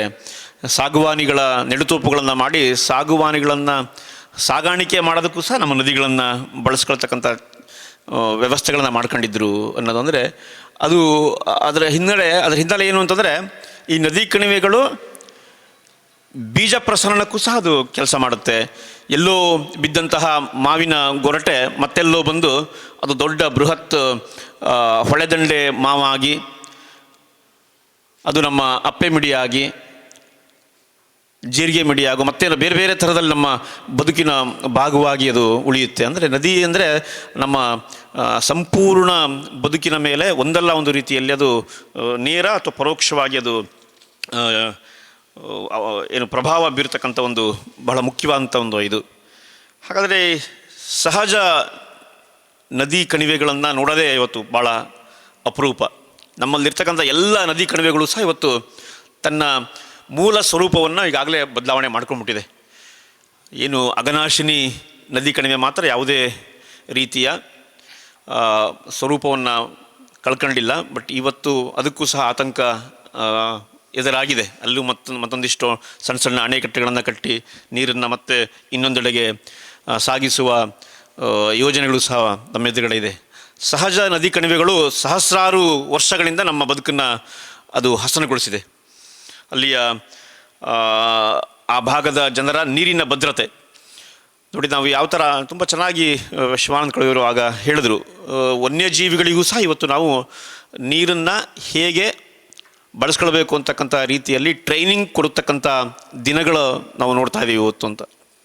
ಅದರ ಅರ್ಥ ಏನಂತಂದರೆ, ನೈಸರ್ಗಿಕವಾಗಿ ನೀರು ಲಭ್ಯವಾಗದೆ ಎಲ್ಲವೂ ಸಹ ಯಾಂತ್ರಿಕ ಬದುಕಿನ ನಡುವೆ ಎಲ್ಲೋ ಬೋರ್ವೆಲ್ಗಳ ಮೂಲಕ ನೀರು ಹರಿಸೋಂಥದ್ದು, ನಲ್ಲಿಗಳ ಮೂಲಕ ನೀರು ಕೊಡ್ತಕ್ಕಂಥದ್ದು, ಇದೇ ರೀತಿ ಆಗಿಬಿಟ್ರೆ ನಾವೇನೋ ಅದಕ್ಕೆ ಅಡ್ಜಸ್ಟ್ ಆಗ್ಬಿಡ್ತೀವಿ. ವಾಟ್ ಅಬೌಟ್ ಅದರ್ ಎನಿಮಲ್ಸ್, ಬೇರೆ ಬೇರೆ ಪ್ರಾಣಿಗಳಿಗೆ ಹೇಗೆ ಆಗುತ್ತೆ? ಪ್ರಾಣಿಗಳಿಗಾದರೂ ಅಟ್ಲೀಸ್ಟ್ ಅದಕ್ಕೆ ನಡೆದಾಡುವ ಒಂದು ಶಕ್ತಿ ಇದೆ. ಸಸ್ಯಗಳ ಬಗ್ಗೆ ಆಲೋಚನೆ ಮಾಡಬೇಕು. ಒಂದು ಕಣಿವೆಯಲ್ಲಿ ನೀರಿನ ಹರಿವು ನಿಂತು ಅಂದರೆ ಕ್ರಮೇಣ ಆ ಭಾಗದ ಎಲ್ಲ ಅರಣ್ಯಗಳು, ಆ ಭಾಗದ ಹುಲ್ಲುಗಾವಲುಗಳು ಎಲ್ಲವೂ ಸಹ ನಿಧಾನವಾಗಿ ನಾಶ ಆಗ್ತಾ ಹೋಗುತ್ತೆ. ಅದನ್ನು ನಾವು ಗಮನದಲ್ಲಿ ಇಟ್ಕೊಳ್ಬೇಕಾಗಿದೆ. ಅದು ನೀರಿನ ಭದ್ರತೆಗೆ ಬಹಳ ಮುಖ್ಯವಾದಂಥ ಒಂದು ಪಾತ್ರವನ್ನು ವಹಿಸುತ್ತೆ. ನಮ್ಮ ಶರಾವತಿ ಕಣಿವೆ ಭಾಗದ ನಾವೆಲ್ಲ ಇದೇ ಭಾಗದ ಜನ ಆಗಿದ್ದರೆ ನಮಗೆಲ್ಲ ಗೊತ್ತಿದೆ, ಅಬ್ಬಿ ನೀರು ಅನ್ನೋದು ನಮ್ಮ ಒಂದು ಬಹಳ ಮುಖ್ಯವಾದಂಥ ಒಂದು ನೀರಿನ ಮೂಲ. ಅದು ವರ್ಷ ಪೂರ್ತಿ 365 ದಿನವೂ 24x7 ನಮಗೆ ಈ ಗುರುತ್ವಾಕರ್ಷಣೆಯ ಮೂಲಕವೇ ನೀರು ತಲುಪ್ತಾ ಇದ್ದಂಥ ಒಂದು ವ್ಯವಸ್ಥೆ. ಇವತ್ತು ನಮ್ಮ ಶರಾವತಿ ಕಣಿವೆ ಭಾಗದಲ್ಲಿ ಆಲ್ಮೋಸ್ಟ್ 75 to 80%, 80% ಆ ನೀರಿನ ವ್ಯವಸ್ಥೆಗಳೇ ಇವತ್ತು ಕಣ್ಮರೆಯಾಗಿ ಹೋಗಿದೆ. ಕಾರಣ ಏನು ಅಂತ ನೋಡಿದ್ರೆ, ಈ ನದಿ ಕಣಿವೆಯ ಸ್ವರೂಪವನ್ನು ನಾವು ಈಗಾಗಲೇ ಬೇರೆ ಬೇರೆ ಕಾರಣಗಳಿಗೋಸ್ಕರ ಬದಲಾವಣೆ ಮಾಡಿಬಿಟ್ಟಿದ್ವಿ. ವರ್ಷ ಪೂರ್ತಿ ಹರಿಯುವ ತೊರೆಗಳು ಇವತ್ತು ಆಲ್ಮೋಸ್ಟ್ ಜನವರಿ ಫೆಬ್ರವರಿಗೆ ಡ್ರೈ ಆಗುವಂಥ ಒಂದು ಒಣಗುವ ಒಂದು ಸ್ಥಿತಿಗೆ ಬಂದ್ಬಿಟ್ಟಿದ್ದೀವಿ. ಅಂದರೆ ಈ ನಮಗೆ ಸಹಜವಾದ ನದಿ ಕಣಿವೆಯಲ್ಲಿ ಆ ಥರದ ಒಂದು ವರ್ಷ ಪೂರ್ತಿ ನಮಗೆ ನೀರಿನ ಭದ್ರತೆಯನ್ನು ಒದಗಿಸ್ತಾ ಇದ್ದಂತಹ ವ್ಯವಸ್ಥೆ ಇತ್ತು. ಈಗ ಅದನ್ನು ನಾವು ಕಳೆದುಕೊಳ್ಳುವ, ಈಗಾಗಲೇ ಅನೇಕ ಭಾಗದಲ್ಲಿ ಕಳ್ಕೊಂಡಿದ್ದೀವಿ. ಅಟ್ಲೀಸ್ಟ್ ಇನ್ನು ಉಳಿದಂಥದ್ದಾದರೂ ನಾವು ಉಳಿಸ್ಕೊಳ್ತಕ್ಕಂಥ ವ್ಯವಸ್ಥೆಗಳನ್ನು ಮಾಡ್ಕೊಳ್ಬೇಕು. ಅದಕ್ಕೆ ಯಾವ ಕರೆಂಟ್ ಬೇಡ, ಅಂದರೆ ಅವಲಂಬನೆ ಇರಲಿಲ್ಲ. ಅಲ್ಲಿ ಸ್ವಾವಲಂಬಿ ಒಬ್ಬ ಕೃಷಿಕ ತನಗೆ ಬೇಕಾಗಿರತಕ್ಕಂಥ ನೀರಿಗೆ ಮತ್ಯಾರರ ಮೇಲೆ, ಸರ್ಕಾರದ ಮೇಲೆ ಅಥವಾ ಮತ್ತೇನೋ ವ್ಯವಸ್ಥೆಗಳ ಮೇಲೆ ಅವಲಂಬನೆಗೊಳ್ಳದೆ ತನ್ನ ಬದುಕಿಗೆ ಬೇಕಾಗಿರತಕ್ಕಂಥ ಎಲ್ಲ ವ್ಯವಸ್ಥೆಗಳನ್ನು ಮಾಡ್ಕೊಳ್ತಕ್ಕಂಥ ಒಂದು ವ್ಯವಸ್ಥೆ ನಮ್ಮಲ್ಲಿ ಪೂರ್ವಜರಲ್ಲಿತ್ತು. ಅದನ್ನು ನಾವು ಕ್ರಮೇಣ ಕಳ್ಕೊಳ್ತಾ ಹೋದ್ವಿ. ಆ ನಿಟ್ಟಿನಲ್ಲಿ ನಾವು ಆಲೋಚನೆ ಮಾಡಬೇಕಾಗಿದೆ. ಅಂದರೆ ನದಿ ಕಣಿವೆಗಳು ನೀರಿನ ಭದ್ರತೆಯನ್ನು ಒದಗಿಸ್ತದಂಥ ಒಂದು ಮೂಲವಾಗಿತ್ತು. ಕೃಷಿಗೆ ಬಹಳ ಮುಖ್ಯವಾದಂಥ ಒಂದು ಮೂಲ ಅದು. ಅಡಿಕೆ ಕೃಷಿ ಅಂತಂದರೆ ಅದಕ್ಕೆ ಬರೀ ಅಡಿಕೆ ಮರ ಅಥವಾ ಅದಕ್ಕೆ ಒಂದಿಷ್ಟು ಗೊಬ್ಬರ ಅಷ್ಟೇ ಅಲ್ಲ, ಒಂದು ಅಡಿಕೆ ಕೃಷಿಗೆ ಅರಣ್ಯದ ಜೊತೆಗೆ ಅಥವಾ ನದಿ ಕಣಿವೆಯ ಭಾಗದ ಕಾಡಿನ ಜೊತೆಗೆ ಒಂದು ಅವಿನಾಭಾವ ಸಂಬಂಧಗಳನ್ನು ನಮ್ಮ ಪೂರ್ವಜರು ಅದನ್ನು ಸೇರಿಸ್ಕೊಟ್ಟಿದ್ದಾರೆ. ಸೊಪ್ಪಿನ ಬೆಟ್ಟಗಳು, ಈಗ ಶಿವಾನಂದ ಕಳವೆ ಸರ್ ಅವರು ಉತ್ತರ ಕನ್ನಡ ಜಿಲ್ಲೆಯ ಸೊಪ್ಪಿನ ಬೆಟ್ಟದ ಮಹತ್ವವನ್ನು ಜನರಿಗೆ, ಯಾಕಂದರೆ ಜನರಿಗೆ ಇನ್ನೂ ಸಹ ಅದರ ಮಹತ್ವಗಳು ಸರಿಯಾಗಿ ಗೊತ್ತಿಲ್ಲ, ಅದನ್ನು ಉಳಿಸಿಕೊಳ್ಳುವ ಒಂದು ದೊಡ್ಡ ಬೃಹತ್ ಹೋರಾಟದ ಭಾಗವಾಗಿ ಅವರು ಕೆಲಸ ಮಾಡ್ತಾ ಇದ್ದಾರೆ. ಸೊಪ್ಪಿನ ಬೆಟ್ಟ 1 ಎಕರೆಗೆ ಇಷ್ಟಿದೆ ಅಂತಂದರೆ ಅದರ ಅರ್ಥ ಏನು ಅಂತಂದರೆ, 1 ಎಕರೆ ಅಡಿಕೆ ತೋಟಕ್ಕೆ ಆ ಪ್ರಮಾಣದ ಕಾನು ಅಥವಾ ಅರಣ್ಯದ ಅಗತ್ಯ ಇದೆ ಅಂತ ಅರ್ಥ. ಅಲ್ಲಿ ಬರ್ತಕ್ಕಂಥ ಸೊಪ್ಪಿರ್ಬೋದು, ದರ್ಗೆಲ್ಗಳಿರ್ಬೋದು, ಅಥವಾ ಆ ಒಂದು ಎಕರೆ ಅಡಿಕೆ ತೋಟವನ್ನು ನಿರ್ವಹಣೆ ಮಾಡೋದಕ್ಕೆ ಬೇಕಾಗಿರ್ತಕ್ಕಂಥ ಕೆಲವು ಉತ್ಪನ್ನಗಳನ್ನು ಆ ಬೆಟ್ಟದ ಕಾನು ನಮಗೆ ಕೊಡ್ತಾ ಇತ್ತು. ಆ ನಿಟ್ಟಿನಲ್ಲೂ ಸಹ ಅಂದರೆ ನಮ್ಮ ಕೃಷಿಗೂ ಸಹ ನೇರವಾಗಿ ನಮ್ಮ ಕಣಿವೆಯ ಕಾಡುಗಳು ದೊಡ್ಡ ಕೊಡುಗೆಗಳನ್ನು ಕೊಡ್ತಾ ಇದೆ. ಅದನ್ನು ನಾವು ಅರ್ಥಕೊಳ್ಬೇಕಾಗಿದೆ. ಆ ಇಳಿಜಾರು, ಶರಾವತಿ ಕಣಿವೆಯ ಇಳಿಜಾರು ಇದೆಯಲ್ಲ, ಅದು ಸಹ ಅಂದರೆ ಒಂದು ಪರಿಸರ ಅಥವಾ ಒಂದು ಅದರ ಸ್ವರೂಪ ಕೃಷಿಯ ಬೇರೆ ಬೇರೆ ಬೆಳೆಗಳ ಆಯ್ಕೆಯ ಮೇಲೂ ಸಹ ಅದು ಭಾಳ ಪ್ರಭಾವವನ್ನು ಬೀರ್ತಾ ಹೋಗುತ್ತೆ. ಸಮತಟ್ಟು ಭೂಮಿ ಇದ್ದರೆ ಒಂದು, ಅದರ ಸ್ಲೋಪ್ ಲೆವೆಲ್ 45 ಡಿಗ್ರಿ ಇದ್ದರೆ ಒಂದು, 75 ಡಿಗ್ರಿ ಇದ್ದರೆ ಒಂದು, 20 ಡಿಗ್ರಿ ಇದ್ದರೆ ಒಂದು, ಅಂದರೆ ಅದಕ್ಕೆ ತಕ್ಕಂತೆ ನಮ್ಮ ಹಿಂದಿನ ತಲೆಮಾರಿನವರು ಕೃಷಿಯ ವ್ಯವಸ್ಥೆಗಳನ್ನು ಸಹ ಮಾಡಿದರು. ಇಳಿಜಾರಲ್ಲಿದ್ದಾಗ ಅಲ್ಲಿ ಅಡಿಕೆ ತೋಟ ಮಾಡೋದಾರೆ ಹೇಗೆ, ಅದು ಸ್ವಲ್ಪ ಸಮತಟ್ಟಿದ್ದರೆ ಹೇಗೆ, ಪ್ರತಿ ಆ್ಯಂಗಲ್ ವೈಸು ಸಹ ಅವರು ಅಧ್ಯಯನ ಮಾಡಿ ಅದನ್ನು ಮಾಡಿದರು. ಅಂದರೆ ಕಣಿವೆಗಳಲ್ಲೂ ಸಹ ಒಂದೇ ಥರ ಇರಲ್ಲ, ಬೇರೆ ಬೇರೆ ರೀತಿಯಲ್ಲಿ ಸ್ಲೋಪ್ಗಳಿರೋದ್ರಿಂದ, ಇಳಿಜಾರುಗಳಿರೋದ್ರಿಂದ ಅದಕ್ಕೆ ತಕ್ಕಂತೆ ಕೃಷಿಯನ್ನು ಸಹ ಮಾಡೋದಕ್ಕೆ ಅವಕಾಶಗಳಿರುತ್ತೆ. ಅದಕ್ಕೆ ನಮ್ಮ ಕಣಿವೆಗಳು ಕೊಡುಗೆಗಳನ್ನು ಕೊಟ್ಟಿತ್ತು. ಜೀವನೋಪಾಯಕ್ಕೂ ಸಹ ಬಹಳ ಪ್ರಮುಖವಾಗಿ ಅವಕಾಶಗಳನ್ನು ಮಾಡಿಕೊಟ್ಟಿತ್ತದು. ನಮ್ಮ ಏನು ಮೀನುಗಾರಿಕೆ ನಿಮಗೆಲ್ಲ ಗೊತ್ತೇ ಇದೆ. ಮೀನುಗಾರಿಕೆ ಅನ್ನತಕ್ಕಂಥದ್ದು ಪ್ರಪಂಚದ ಬಹಳ ಮುಖ್ಯವಾದಂಥ ಒಂದು ಆಹಾರ ಭದ್ರತೆಗೆ ಕೊಡುಗೆ ಕೊಡ್ತಾ ಇರತಕ್ಕಂಥದ್ದು. ಅದು ಒಳನಾಡು ಮೀನುಗಾರಿಕೆ ಇರ್ಬೋದು ಅಥವಾ ಸಮುದ್ರ ಮೀನುಗಾರಿಕೆ ಇರ್ಬೋದು. ಅಂತಹ ಮೀನುಗಾರಿಕೆಗೆ ನದಿ ಕಣಿವೆಗಳ ಪಾತ್ರ ಬಹಳ ದೊಡ್ಡದು. ಈಗಾಗಲೇ ನಾವು ಪತ್ರಿಕೆಗಳಲ್ಲೆಲ್ಲ ನೋಡ್ತಾ ಇರ್ತೀವಿ, ನಮ್ಮನ್ನು ಆಳುವ ಸರ್ಕಾರದ ಭಾಗ ಆದವರು ನದಿಗಳು ಸಮುದ್ರವನ್ನು ಸೇರ್ತಕ್ಕಂಥದ್ದು ವೇಸ್ಟ್, ಅದರಿಂದ ಏನು ಉಪಯೋಗ ಇಲ್ಲ ಥರದಲ್ಲೇ ಮಾತಾಡ್ತಾ ಇರ್ತಾರೆ. ಬಟ್ ನಾವು ಅವರಿಗೆ ಕೇಳಬೇಕಾಗಿದೆ, ಸಮುದ್ರದ ಜೀವಿಗಳಿಗೆ ಪೋಷಕಾಂಶಗಳು ಎಲ್ಲಿಂದ ಹೋಗಕ್ಕೆ ಸಾಧ್ಯ? ಬಿದ್ದ ಮಳೆ one of the most purest form of water. ಅದು ಮಳೆ ನೀರು ಅಂತಂದರೆ ಅಲ್ಲಿ ಪೋಷಕಾಂಶ ರಹಿತ, ಅಲ್ಲಿ ಯಾವುದೇ ಪೋಷಕಾಂಶಗಳಿರಲ್ಲ ಅದರೊಳಗೆ. ಹಾಗಾದರೆ ಸಮುದ್ರದಲ್ಲಿರ್ತಕ್ಕಂಥ ಕೋಟ್ಯಾನುಕೋಟಿ ಜೀವಿಗಳಿಗೆ ನಮ್ಮ ಹೊಟ್ಟೆಯನ್ನು ತುಂಬಿಸ್ತಾ ಇರ್ತಕ್ಕಂಥ ಆ ಎಲ್ಲ ಮೀನಿರ್ಬೋದು ಅಥವಾ ಬೇರೆ ಬೇರೆ ಥರದ ಸಮುದ್ರದ ಜೀವಿಗಳಿಗೆ ಪೋಷಕಾಂಶಗಳನ್ನು ತಲುಪಿಸ್ತಾ ಇರ್ತಕ್ಕಂಥದ್ದು ಯಾವುದು ಅಂತಂದರೆ ಈ ಎಲ್ಲ ನದಿ ಕಣಿವೆಗಳೇ. ಬಟ್ ನಾವು ಆ ನದಿ ಕಣಿವೆಗಳಲ್ಲಿ ಅಣೆಕಟ್ಟೆಗಳನ್ನು ಅಥವಾ ಬೇರೆ ಬೇರೆ ಅಭಿವೃದ್ಧಿ ಯೋಜನೆಗಳ ಮೂಲಕ ಸಮುದ್ರವನ್ನು ಸೇರುವ ನೀರಿನ ಪ್ರಮಾಣಕ್ಕೆ ನಾವು ಅಡೆತಡೆಗಳನ್ನು ಒಡ್ಡಿ ಪೋಷಕಾಂಶಗಳೇ ನದಿಗಳಿಗೆ ಸೇರದೇ ಇರೋ ರೀತಿಯಲ್ಲಿ ವ್ಯವಸ್ಥೆಗಳನ್ನು ಮಾಡ್ತಾಯಿದ್ದೀವಿ. ಅದು ಆ ನದಿ ಮತ್ತು ಸಮುದ್ರ ಸೇರ್ತಕ್ಕಂಥ ಅಳಿವೆ ಪ್ರದೇಶದ ಜನರ ಜೀವನೋಪಾಯದ ಮೇಲೂ ಸಹ ದೊಡ್ಡ ಆಪತ್ತನ್ನು ಅದು ಮಾಡ್ತಾಯಿದೆ. ನಾವು ಈ ಚಿನ್ನದ ಮೊಟ್ಟೆ ಇಡ್ತಕ್ಕಂಥ ಕೋಳಿಯ ಕಥೆಗಳನ್ನು ನಾವು ಕೇಳಿರ್ತೀವಿ. ಸಾಕಾಗೋಗಿದೆ ಎಷ್ಟೊತ್ತು ಈ ಭಾಗದ ಅಥವಾ ನಮ್ಮ ಮಲೆನಾಡು ಭಾಗದಲ್ಲಿ ಆಗ್ತಾ ಇರ್ತಕ್ಕಂಥ ಬೇರೆ ಬೇರೆ ನೈಸರ್ಗಿಕ ವಿಕೋಪಗಳು, ಮಳೆಯ ಪ್ರಮಾಣ, ಕೃಷಿಗೆ ಲೇಬರ್ಸ್ಗಳು, ಕೂಲಿಕಾರರು ಸಮಸ್ಯೆ, ಆ ಥರದ ನೂರಾರು ಕಾರಣಗಳನ್ನು ನಾವು ಹೇಳ್ತೀವಿ. ಆ ನೂರಾರು ಕಾರಣಗಳ ಜೊತೆಗೆ ಇವತ್ತು ನಮ್ಮಲ್ಲಿ ಒಂಥರ ಕೃಷಿ ಅಂದ್ರೇ ಬೇಡ ಅನ್ನೋ ರೀತಿಯಲ್ಲಿ ನಾವು ನಿಕೃಷ್ಟವಾಗಿ ನೋಡ್ತಕ್ಕಂಥ ರೀತಿಯಲ್ಲಿ ಯೋಚನೆ ಮಾಡ್ತಾಯಿದ್ದೀವಿ. ಆದರೆ ಕೃಷಿ ಅನ್ನೋದು ಚಿನ್ನದ ಮೊಟ್ಟೆಯನ್ನು ಇಡ್ತಕ್ಕಂಥ ಕೋಳಿ ರೀತಿಯಲ್ಲದು. ನಾವು ಎಷ್ಟೋ ತಲೆಮಾರಿನಿಂದ ಹಿಂದೆ ನಮಗದನ್ನು ನಮ್ಮ ಬದುಕಿಗೆ ಅದು ಆರ್ಥಿಕತೆಯನ್ನು ಬಂದಿದೆ. ಮುಂದೆ ಎಷ್ಟೋ ತಲೆಮಾರಿಗೂ ಸಹ ಅದು ಕೊಡಬಲ್ಲದು, ನಾವು ಭೂಮಿಯನ್ನು ಉಳಿಸ್ಕೊಂಡ್ರೆ. ಬಟ್ ಈ ಥರದ ಯೋಜನೆಗಳು ಬಂದಾಗ ಸರ್ಕಾರಗಳು ಬೇರೆ ಬೇರೆ ರೀತಿಗಳಲ್ಲಿ ನಮಗೆ ಪರಿಹಾರಗಳನ್ನು ಕೊಡಬಹುದು. ಆ ಪರಿಹಾರ ಆ ಒಂದು ಕುಟುಂಬಕ್ಕೆ, ಆ ಒಂದು ತಲೆಮಾರಿಗೆ ಮಾತ್ರ ಸಿಗ್ಬೋದು. ಅಷ್ಟೇ ಬಿಟ್ಟರೆ ಅವರ ಮುಂದಿನ 10 ತಲೆಮಾರುಗಳಿಗೆ ಈ ಪರಿಹಾರಗಳು ಯಾವ ಕಾರಣಕ್ಕೂ ಸಹ ಸಾಕಾಗಲಿಕ್ಕಿಲ್ಲ. ಮತ್ತು ಈ ಪರಿಹಾರದ ಹಣವೂ ಸಹ ಕೆಲವೇ ವರ್ಷಗಳಲ್ಲಿ ಒಂದು ಗಾದೆನೇ ಇದೆಯಲ್ಲ, ಅಂದರೆ ಎಷ್ಟಿದ್ರೂ ಸಹ ಅದಷ್ಟು ಬೇಗ ಅದು ಖರ್ಚಾಗ್ಬಿಡುತ್ತೆ ಅನ್ನೋ ಥರದಲ್ಲಿ. ಅದಕ್ಕೋಸ್ಕರ ನಾವು ನಮ್ಮ ಭೂಮಿಯನ್ನು ಉಳಿಸಿಕೊಳ್ಳುವ ಪ್ರಯತ್ನಕ್ಕೆ ಹೆಚ್ಚು ನಾವು ಯೋಚನೆ ಮಾಡೋಗ್ಬಿಟ್ರೆ ಅದನ್ನು ಕೊಡುವ ಆಲೋಚನೆ ಅದು ಕೆಟ್ಟದ್ದು.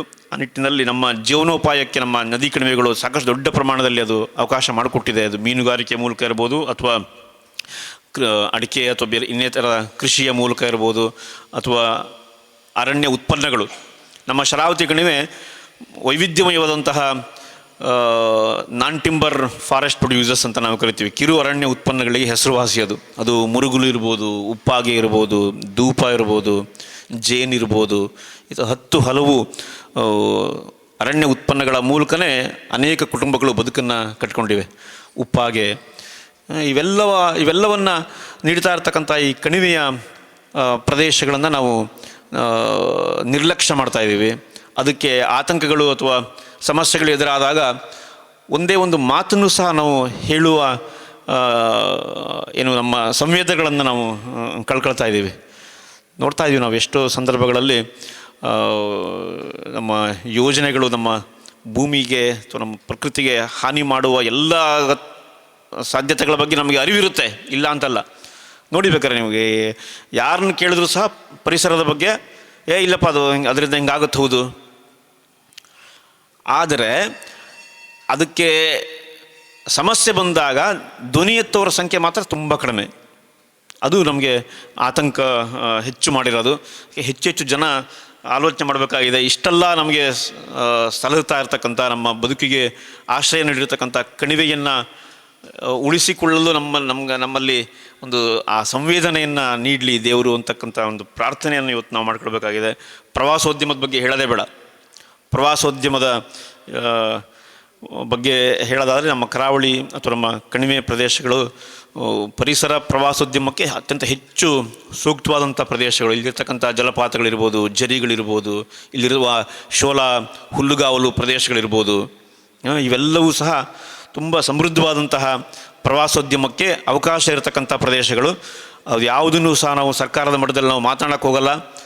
ಪ್ರವಾಸೋದ್ಯಮವನ್ನು ಅದಕ್ಕೆ ಹೆಚ್ಚು ನೀವು ಕೇಳೋಕ್ಕೂ ಹೋಗಲ್ಲ. ನಾವು ಕೇಳಬೇಕು, ನಮ್ಮ ಭಾಗದ ಅಸ್ಮಿತೆ ಅದು.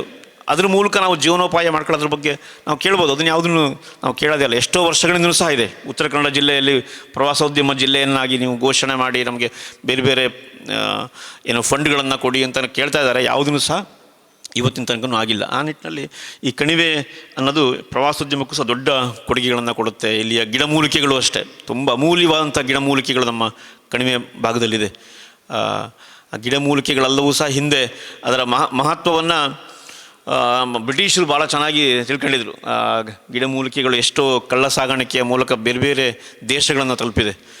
ಆದರೆ ನಮಗೆ ನಮ್ಮ ಭಾಗದ ಗಿಡಮೂಲಿಕೆಗಳನ್ನು ಸುಸ್ಥಿರವಾಗಿ ಬಳಸಿಕೊಳ್ಳುವ ಜ್ಞಾನವೇ ಇಲ್ಲ. ಯಾಕಂದರೆ ಆ ಪರಂಪರೆ ಕೊಂಡಿ ನಾವು ಕಳಿಸ್ಕೊಬಿಟ್ಟಿದ್ದೀವಿ. ನಮ್ಮ ಹಿಂದಿನ ತಲೆಮಾರಿನವರು ಆ ಪ್ರತಿಯೊಂದು ಮರಗಳ ಬಗ್ಗೆ, ಅದರ ಔಷಧೀಯ ಗುಣಗಳ ಬಗ್ಗೆ, ಅದರ ಬಳಕೆಯ ಬಗ್ಗೆ ಆ ಜ್ಞಾನವನ್ನು ಮುಂದಿನ ತಲೆಮಾರಿಗೆ ಅವರು ಹೇಳೋದ್ರೊಳಗೆ ಎಲ್ಲೋ ಒಂದು ಕಡೆ ಫೇಲ್ ಆಗಿದ್ದಾರೆ ಅವರು.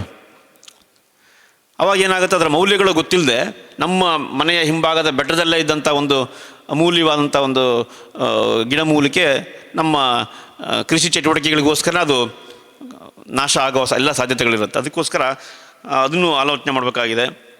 ಸಂಸ್ಕೃತಿ, ನದಿ ಕಣಿವೆಗಳು ಒಂದು ಸಂಸ್ಕೃತಿಗೆ ಮೂಲ. ಅದು ಬೇಕಾದಷ್ಟು ಕುಣಿಬಿ ಅವರಿರ್ಬೋದು, ಅಥವಾ ಜೇನು ಕುರುಬ ಇರ್ಬೋದು, ಅಥವಾ ನಮ್ಮ ಹಸಲ ಇರ್ಬೋದು, ಗೊಂಡ ಇರ್ಬೋದು, ನೂರಾರು ಬುಡಕಟ್ಟು ಸಮುದಾಯಗಳು ಬೇರೆ ಬೇರೆ ಭಾಗದಲ್ಲಿ ನದಿ ಕಣಿವೆಯ ಮೂಲಕವೇ ಅವರ ಬದುಕು ಅಥವಾ ಅವರ ಸಂಸ್ಕೃತಿ, ಅವರ ಆಚರಣೆಗಳು ಇರೋವಂಥದ್ದು. ನಮ್ಮ ಆಚರಣೆಗಳು ಸಹ ಅಲ್ಲಿಯ ಸ್ಥಳೀಯ ನದಿ ಕಣಿವೆಯ ಸ್ವರೂಪದ ಮೇಲೆ ಆಗಿರುತ್ತದೆ. ಅಲ್ಲಿ ಈ ಫಾರ್ ಎಕ್ಸಾಂಪಲ್ ಹಾಸ್ಯ ಚಿತ್ತಾರ ಅಂತಪ್ಪ, ಹಾಸ್ಯ ಚಿತ್ತಾರದಲ್ಲಿ ಅಲ್ಲಿ ಮೂಡಿ ಬರ್ತಕ್ಕಂಥ ಬೇರೆ ಬೇರೆ ಆಕೃತಿಗಳು ಆ ಭಾಗದ ಅರಣ್ಯ ಅಥವಾ ಅಲ್ಲೇ ಹರಿತಾ ಇರ್ತಕ್ಕಂಥ ಒಂದು ಹೊಳೆಯ ಮೀನು ಇವನ್ನೇ ಆದರ್ಶವಾಗೇ ಇರ್ತಿತ್ತದು. ಅಂದರೆ ಅದು ನದಿ ಕಣಿವೆಗಳು ಸಂಸ್ಕೃತಿಯ ಮೇಲೂ ಸಹ ಪ್ರಭಾವ ಬೀರಿದೆ. ಅಥವಾ ಹಾಡುಗಳು ನೋಡಿ, ಯಾವುದೋ ಈಗ ನಮ್ಮ ದೀಪಾವಳಿಯ ಸಂದರ್ಭದಲ್ಲಿ ಅಂಟಿಗೆ ಪಿಂಡಿಗೆ ಅಂತ ನಮ್ಮ ಹಾಸಲ ಕಮ್ಯುನಿಟಿಯಲ್ಲಿ ಅವ್ರು ಹಾಡ್ತಾರೆ. ಅವರ ಹಾಡುಗಳಲ್ಲಿ ಬರೋದು ಪೂರ್ತಿ ಅದೇ ಪರಿಸರದ ಬೇರೆ ಬೇರೆ ಜೀವಿಗಳನ್ನು ಕುರಿತಾಗೇ ಇರ್ತಿತ್ತು, ಅಥವಾ ಅವರ ಬದುಕಿನ ಸುತ್ತಮುತ್ತನೇ ಇರ್ತಿತ್ತು. ಆ ಕಾರಣಕ್ಕೆ ಸಂಸ್ಕೃತಿಯ ಮೇಲೂ ಸಹ ನದಿ ಕಣಿವೆಗಳು ತುಂಬ ಅಪಾರವಾದಂಥ ಪ್ರಭಾವಗಳನ್ನು ಬೀರಿದೆ. ನೋಡಿ, ನಮ್ಮ ಉತ್ತರ ಕನ್ನಡ ಭಾಗದಲ್ಲಿ ಈ ಬನದ ಹಬ್ಬ ಅಥವಾ ಹೊಳೆ ಊಟ, ಈ ಥರದ ಬೇರೆ ಬೇರೆ ಸಂಪ್ರದಾಯಗಳೆಲ್ಲ ಇದೆ. ಅದರ ಹಿಂದ್ಗಡೆ ಇದ್ದಿದ್ದು ಏನು ಅಂತಂದರೆ ಜಾಗೃತಿ, ಅರಿವು. ಹೊಳೆಯ ಬಗೆಗಿನ ಒಂದು ಸಂಬಂಧಗಳು ಬೆಳೀಲಿ ನಮ್ಮ ತಲೆಮಾರಿನ ಜನಕ್ಕೆ. ವರ್ಷದಲ್ಲಿ ಅನೇಕ ಸಂದರ್ಭ ಬೆಳದಿಂಗಳ ಊಟ ಅಂಥೇಳಿ ಹೊಳೆಯ ಹತ್ತಿರ ಹೋಗಿ ಅಲ್ಲೇ ಇದ್ದು ಅಡುಗೆಗಳನ್ನು ಮಾಡಿ ಅದನ್ನು ಬಡಿಸ್ಕೊಂಡು ಒಂದು ಸಂಬಂಧಗಳು ಸಹ ತುಂಬ ಚೆನ್ನಾಗಾಗುತ್ತೆ. ಜೊತೆಗೆ ಹೊಳೆಯ ಮಹತ್ವಗಳು ನಮ್ಗೆ ಗೊತ್ತಾಗುತ್ತೆ. ಬನದ ಹಬ್ಬ ಅಂದರೆ ಕಾಡಿನ ಎಲ್ಲೋ ಮಧ್ಯೆ ಒಂದಿಷ್ಟು ಹೋಗಿ ಇಡೀ ಊರವರು ಹೋಗಿ ಅಲ್ಲೇ ಅಡುಗೆ ಮಾಡಿ ಬೆಳಗಿಂದ ಸಂಜೆವರೆಗೆ ಅಲ್ಲೇ ಸಮಯವನ್ನು ಕಳೆದು ಒಂದಿಷ್ಟು ಮನೋರಂಜನೆಯ ಮೂಲಕ ಬದುಕನ್ನು ಅಂದರೆ ಕಳೀತಾ ಇದ್ದಂಥ ಒಂದು ವ್ಯವಸ್ಥೆಗಳು, ಇವೆಲ್ಲ ನಮ್ಮ ನಿಸರ್ಗದ ಜೊತೆಗೆ ಇದ್ದಂಥದ್ದು. ಬಟ್ ಇವತ್ತು ಆ ಥರದ ಎಲ್ಲ ಆಚರಣೆಗಳನ್ನು ನಾವು ಕಳ್ಕೊಳ್ತಾ ಇದ್ದೀವಿ. ನಮ್ಮ ಮನೋರಂಜನೆಗೆ ಬರೀ ಟಿ ವಿ, ಮೊಬೈಲ್ ಅಲ್ಲಿಗೆ ಸೀಮಿತವಾಗ್ತಾ ಇದೆ. ಅಥವಾ ಪ್ರವಾಸಕ್ಕೋಸ್ಕರ ನಮ್ಮ ಭಾಗದ ಅಸ್ಮಿತೆಯನ್ನು ಬಿಟ್ಟು ನಾವು ಮತ್ಯಾವುದೋ ದೂರದ ಊರುಗಳಿಗೆ, ದೇಶದ ಕಡೆಗೆ ಯೋಚನೆ ಮಾಡ್ತಾಯಿದ್ದೀವಿ. ಬಟ್ ನಮ್ಮ ಇದೇ ಶರಾವತಿ ಕಣಿವೆಯ ಪ್ರದೇಶಗಳೇ ಆ ಎಲ್ಲ ವಿದೇಶಗಳಿಗಿಂತಲೂ ಸಹ ತುಂಬ ಸುಂದರವಾದಂತಹ ಪ್ರದೇಶಗಳು ನಮ್ಮಲ್ಲಿದೆ. ಅದನ್ನು ನಾವು ಅರ್ಥಕೊಳ್ಬೇಕಾಗಿದೆ. ಅಂದರೆ ಪ್ರವಾಸೋದ್ಯಮ ಅನ್ನೋದು ಸಹ ಬಹಳ ಮುಖ್ಯವಾದದ್ದು. ಸಂಸ್ಕೃತಿ ಅನ್ನೋದು ಸಹ ಬಹಳ ಮುಖ್ಯ. ಶರಾವತಿ ಕಣಿವೆ ಬಗ್ಗೆ ತುಂಬ ವಿಶೇಷವಾಗಿ ನಾನು ಹೇಳೋ ಅವಶ್ಯಕತೆ ಇಲ್ಲ, ಗೊತ್ತೇ ಇದೆ. ಅದು ಪ್ರಪಂಚದ ಶ್ರೇಷ್ಠವಾದಂಥ ಒಂದು ಬಯೋಲಾಜಿಕಲ್ ಹಾಟ್ಸ್ಪಾಟ್, ಜೀವ ವೈವಿಧ್ಯತೆಯ ಸೂಕ್ಷ್ಮ ನೆಲೆ ಅಂತ ನಾವು 36 ಪ್ರದೇಶಗಳನ್ನು ಗುರುತಿಸಿದ್ದೀವಿ. ಅದರೊಳಗೆ ಒಂದು ನಮ್ಮ ಪಶ್ಚಿಮ ಘಟ್ಟಗಳು. ಅದರ ಹಾರ್ಟ್ ಪಾರ್ಟ್ ಅಂತ ಕರಿತೀವಿ, ಅಂದರೆ ಹೃದಯ ಭಾಗದಲ್ಲಿ ನಮ್ಮ ಶ್ರಾವತಿ ಕಣಿವೆ ಇದೆ. ಇಷ್ಟೆಲ್ಲ ಮಹತ್ವದ್ದು, ಆಲ್ಮೋಸ್ಟ್ ವರ್ಷಕ್ಕೆ ನಿಮಗೆ ಗೊತ್ತಿದೆ ಎಷ್ಟು ಪ್ರಮಾಣದ ಮಳೆ ಆಗುತ್ತೆ. ಆಲ್ಮೋಸ್ಟ್ 4,500 ಮಿಲಿಮೀಟರ್ ಮಳೆ ಆಗ್ತಕ್ಕಂಥ ಪ್ರದೇಶಗಳು, ನಿತ್ಯ ಹರಿದ್ವರ್ಣ, ಅರೆ ನಿತ್ಯ ಹರಿದ್ವರ್ಣ, ಹುಲ್ಲುಗಾವಲುಗಳು, ಅಲ್ಲಲ್ಲಲ್ಲಿ ಒಂದಿಷ್ಟು ಪೊದೆಗಳು ಇರತಕ್ಕಂಥ ಪ್ರದೇಶಗಳು, ಜೌಗು ಪ್ರದೇಶಗಳು, ಅಂದರೆ ವೈವಿಧ್ಯತೆಯ ತವರು ನಮ್ಮ ಶ್ರಾವತಿ ಕಣಿವೆ. ರಾಮಪತ್ರೆ ಜಡ್ಡಿಗಳ ಬಗ್ಗೆ ತುಂಬ ಹೇಳೋ ಅವಶ್ಯಕತೆ ಇಲ್ಲ. ರಾಮಪತ್ರೆ ಜಡ್ಡಿಗಳು ನಮ್ಮ ಶ್ರಾವತಿ ಕಣಿವೆಯ ತುಂಬ ವಿಶೇಷ. ನೀವು ಗೂಗಲಲ್ಲಿ ಈಗ ಸುಮ್ಮನೆ ಮೆರಿಸ್ಟಿಕಾ ಸ್ವ್ಯಾಂಪ್ ಅಂತ ಹೊಡೆದ್ರೆ ಪ್ರಪಂಚದ ಬೇರೆ ಯಾವ ಭಾಗದ್ದು ಬರಲ್ಲ, ನಮ್ಮ ಶ್ರಾವತಿಯ ಕತ್ತಲೆ ಕಾನು ಮತ್ತು ಈ ಕಡೆ ಸುತ್ತಮುತ್ತದ್ದೇ ತೋರಿಸುತ್ತೆ. ಬಟ್ ಅದ್ರ ಬಗ್ಗೆ ನಮಗೆ ಗೊತ್ತಿಲ್ಲ. ರಾಮಪತ್ರೆ ಜಡ್ಡಿಗಳು, ಮೆರಿಸ್ಟಿಕಾ ಸ್ವ್ಯಾಂಪ್ಸ್ ಅನ್ನೋದು ಬೇರೆ ಬೇರೆ ದೇಶಗಳಲ್ಲಿ ಬೇರೆ ಬೇರೆ ಸ್ವ್ಯಾಂಪ್ಗಳಿದೆ, ಬಟ್ ಮೆರಿಸ್ಟಿಕಾ ಸ್ವ್ಯಾಂಪ್ ಅನ್ನೋದಿಲ್ಲ. ಈ ರಾಮಪತ್ರೆ ಮರದ ಅದರ ಕುಟುಂಬದ ಬೇರೆ ಬೇರೆ ಜಾತಿಯ ಮರಗಳಿಂದ ಕೂಡಿರ್ತಕ್ಕಂಥ ಒಂದು ಜೌಗು ಪ್ರದೇಶ ನಮ್ಮ ರಾಮಪತ್ರೆ ಜಡ್ಡಿಗಳು. ಅವು ನಮ್ಮ ಶ್ರಾವತಿ ಕಣಿವೆಯಲ್ಲಿ ಮಾತ್ರ ಒಂದಿಷ್ಟು ಉಳ್ಕೊಂಡಿದೆ.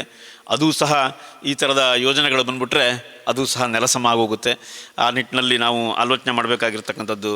ಉಪನದಿಗಳು, ಬೇಕಾದಷ್ಟು ಉಪನದಿಗಳು ಅನೇಕ ಜೀವ ಸಂಕುಲಗಳಿಗೆ ಅದು ಆವಾಸ ನೆಲೆಗಳನ್ನು ಕೊಡ್ತಾ ಇದೆ. ನಮ್ಮ ಶ್ರಾವತಿ ಕಣಿವೆಯ ಏನು ನಾಗೋಡಿ ಹೊಳೆ ಅನ್ನೋದು ಪ್ರಪಂಚದಲ್ಲೇ ತುಂಬ ವಿಶಿಷ್ಟವಾದಂಥ ಒಂದು ಅಲಂಕಾರಿಕ ಮೀನಿನ ಒಂದು ತವರೋದು. ಚಿತುರಾ ನಾಗೋಡಿಯೆನ್ಸಿಸ್ ಅಂತೇಳಿ. ಚಿತುರಾ ನಾಗೋಡಿಯೆನ್ಸಿಸ್ ಅಂದರೆ ಒಂದು ಸಣ್ಣ ಮೀನಿನ ಪ್ರಭೇದ. ಅದು ತುಂಬ ಅಲಂಕಾರಿಕ ಮೀನು, ತುಂಬ ಚೆಂದ ಇರತಕ್ಕಂಥ ಒಂದು ಮೀನು. ಅದು ಶ್ರಾವತಿ ನದಿಯ ಒಂದು ಉಪನದಿಯಾಗಿರ್ತಕ್ಕಂಥ ನಾಗೋಡಿ ಹೊಳೆ ಬಿಟ್ಟರೆ ಬೇರೆ ಎಲ್ಲೂ ಇಲ್ಲ. ಈ ನಿಧಾನವಾಗಿ ಈ ನಾಗೋಡಿ ಹೊಳೆಯ ವಿಸ್ತೀರ್ಣವೂ ಸಹ ಕಡಿಮೆ ಆಯಿತು. ಯಾಕಂದರೆ ಮುಂಚೆ ತುಂಬ ದೀರ್ಘವಾಗಿ ಹರಿತಿದ್ದಂತಹ ನಾಗೋಡಿ ಹೊಳೆ ಯಾವಾಗ ಡ್ಯಾಮ್ ಆಯಿತೋ, ಡ್ಯಾಮ್ ಆದ ತಕ್ಷಣ ಅದರ ಹರಿವಿನ ದೀರ್ಘತೆ ಕಡಿಮೆ ಆಗೋಯಿತು. ಅದೇ ರೀತಿ ಸಣ್ಣ ಸಣ್ಣ ಹೊಳೆಗಳು ಸಹ ಅನೇಕ ಜೀವ ಸಂಕುಲಗಳ ತವರಾಗಿತ್ತು. ಆ ನದಿಗಳನ್ನು ಅಥವಾ ಆ ಹಳ್ಳಗಳನ್ನೇ ನಾವು ಅದರ ಸ್ವರೂಪವನ್ನೇ ಬದಲಾವಣೆ ಮಾಡಿದ ಮೇಲೆ ಆ ಎಲ್ಲ ಜೀವ ಸಂಕುಲಗಳು ಉಳಿಯೋಕ್ಕೆ ಸಾಧ್ಯತೆಗಳಿಲ್ಲಿದೆ. ಅದಕ್ಕೆ ನಾವು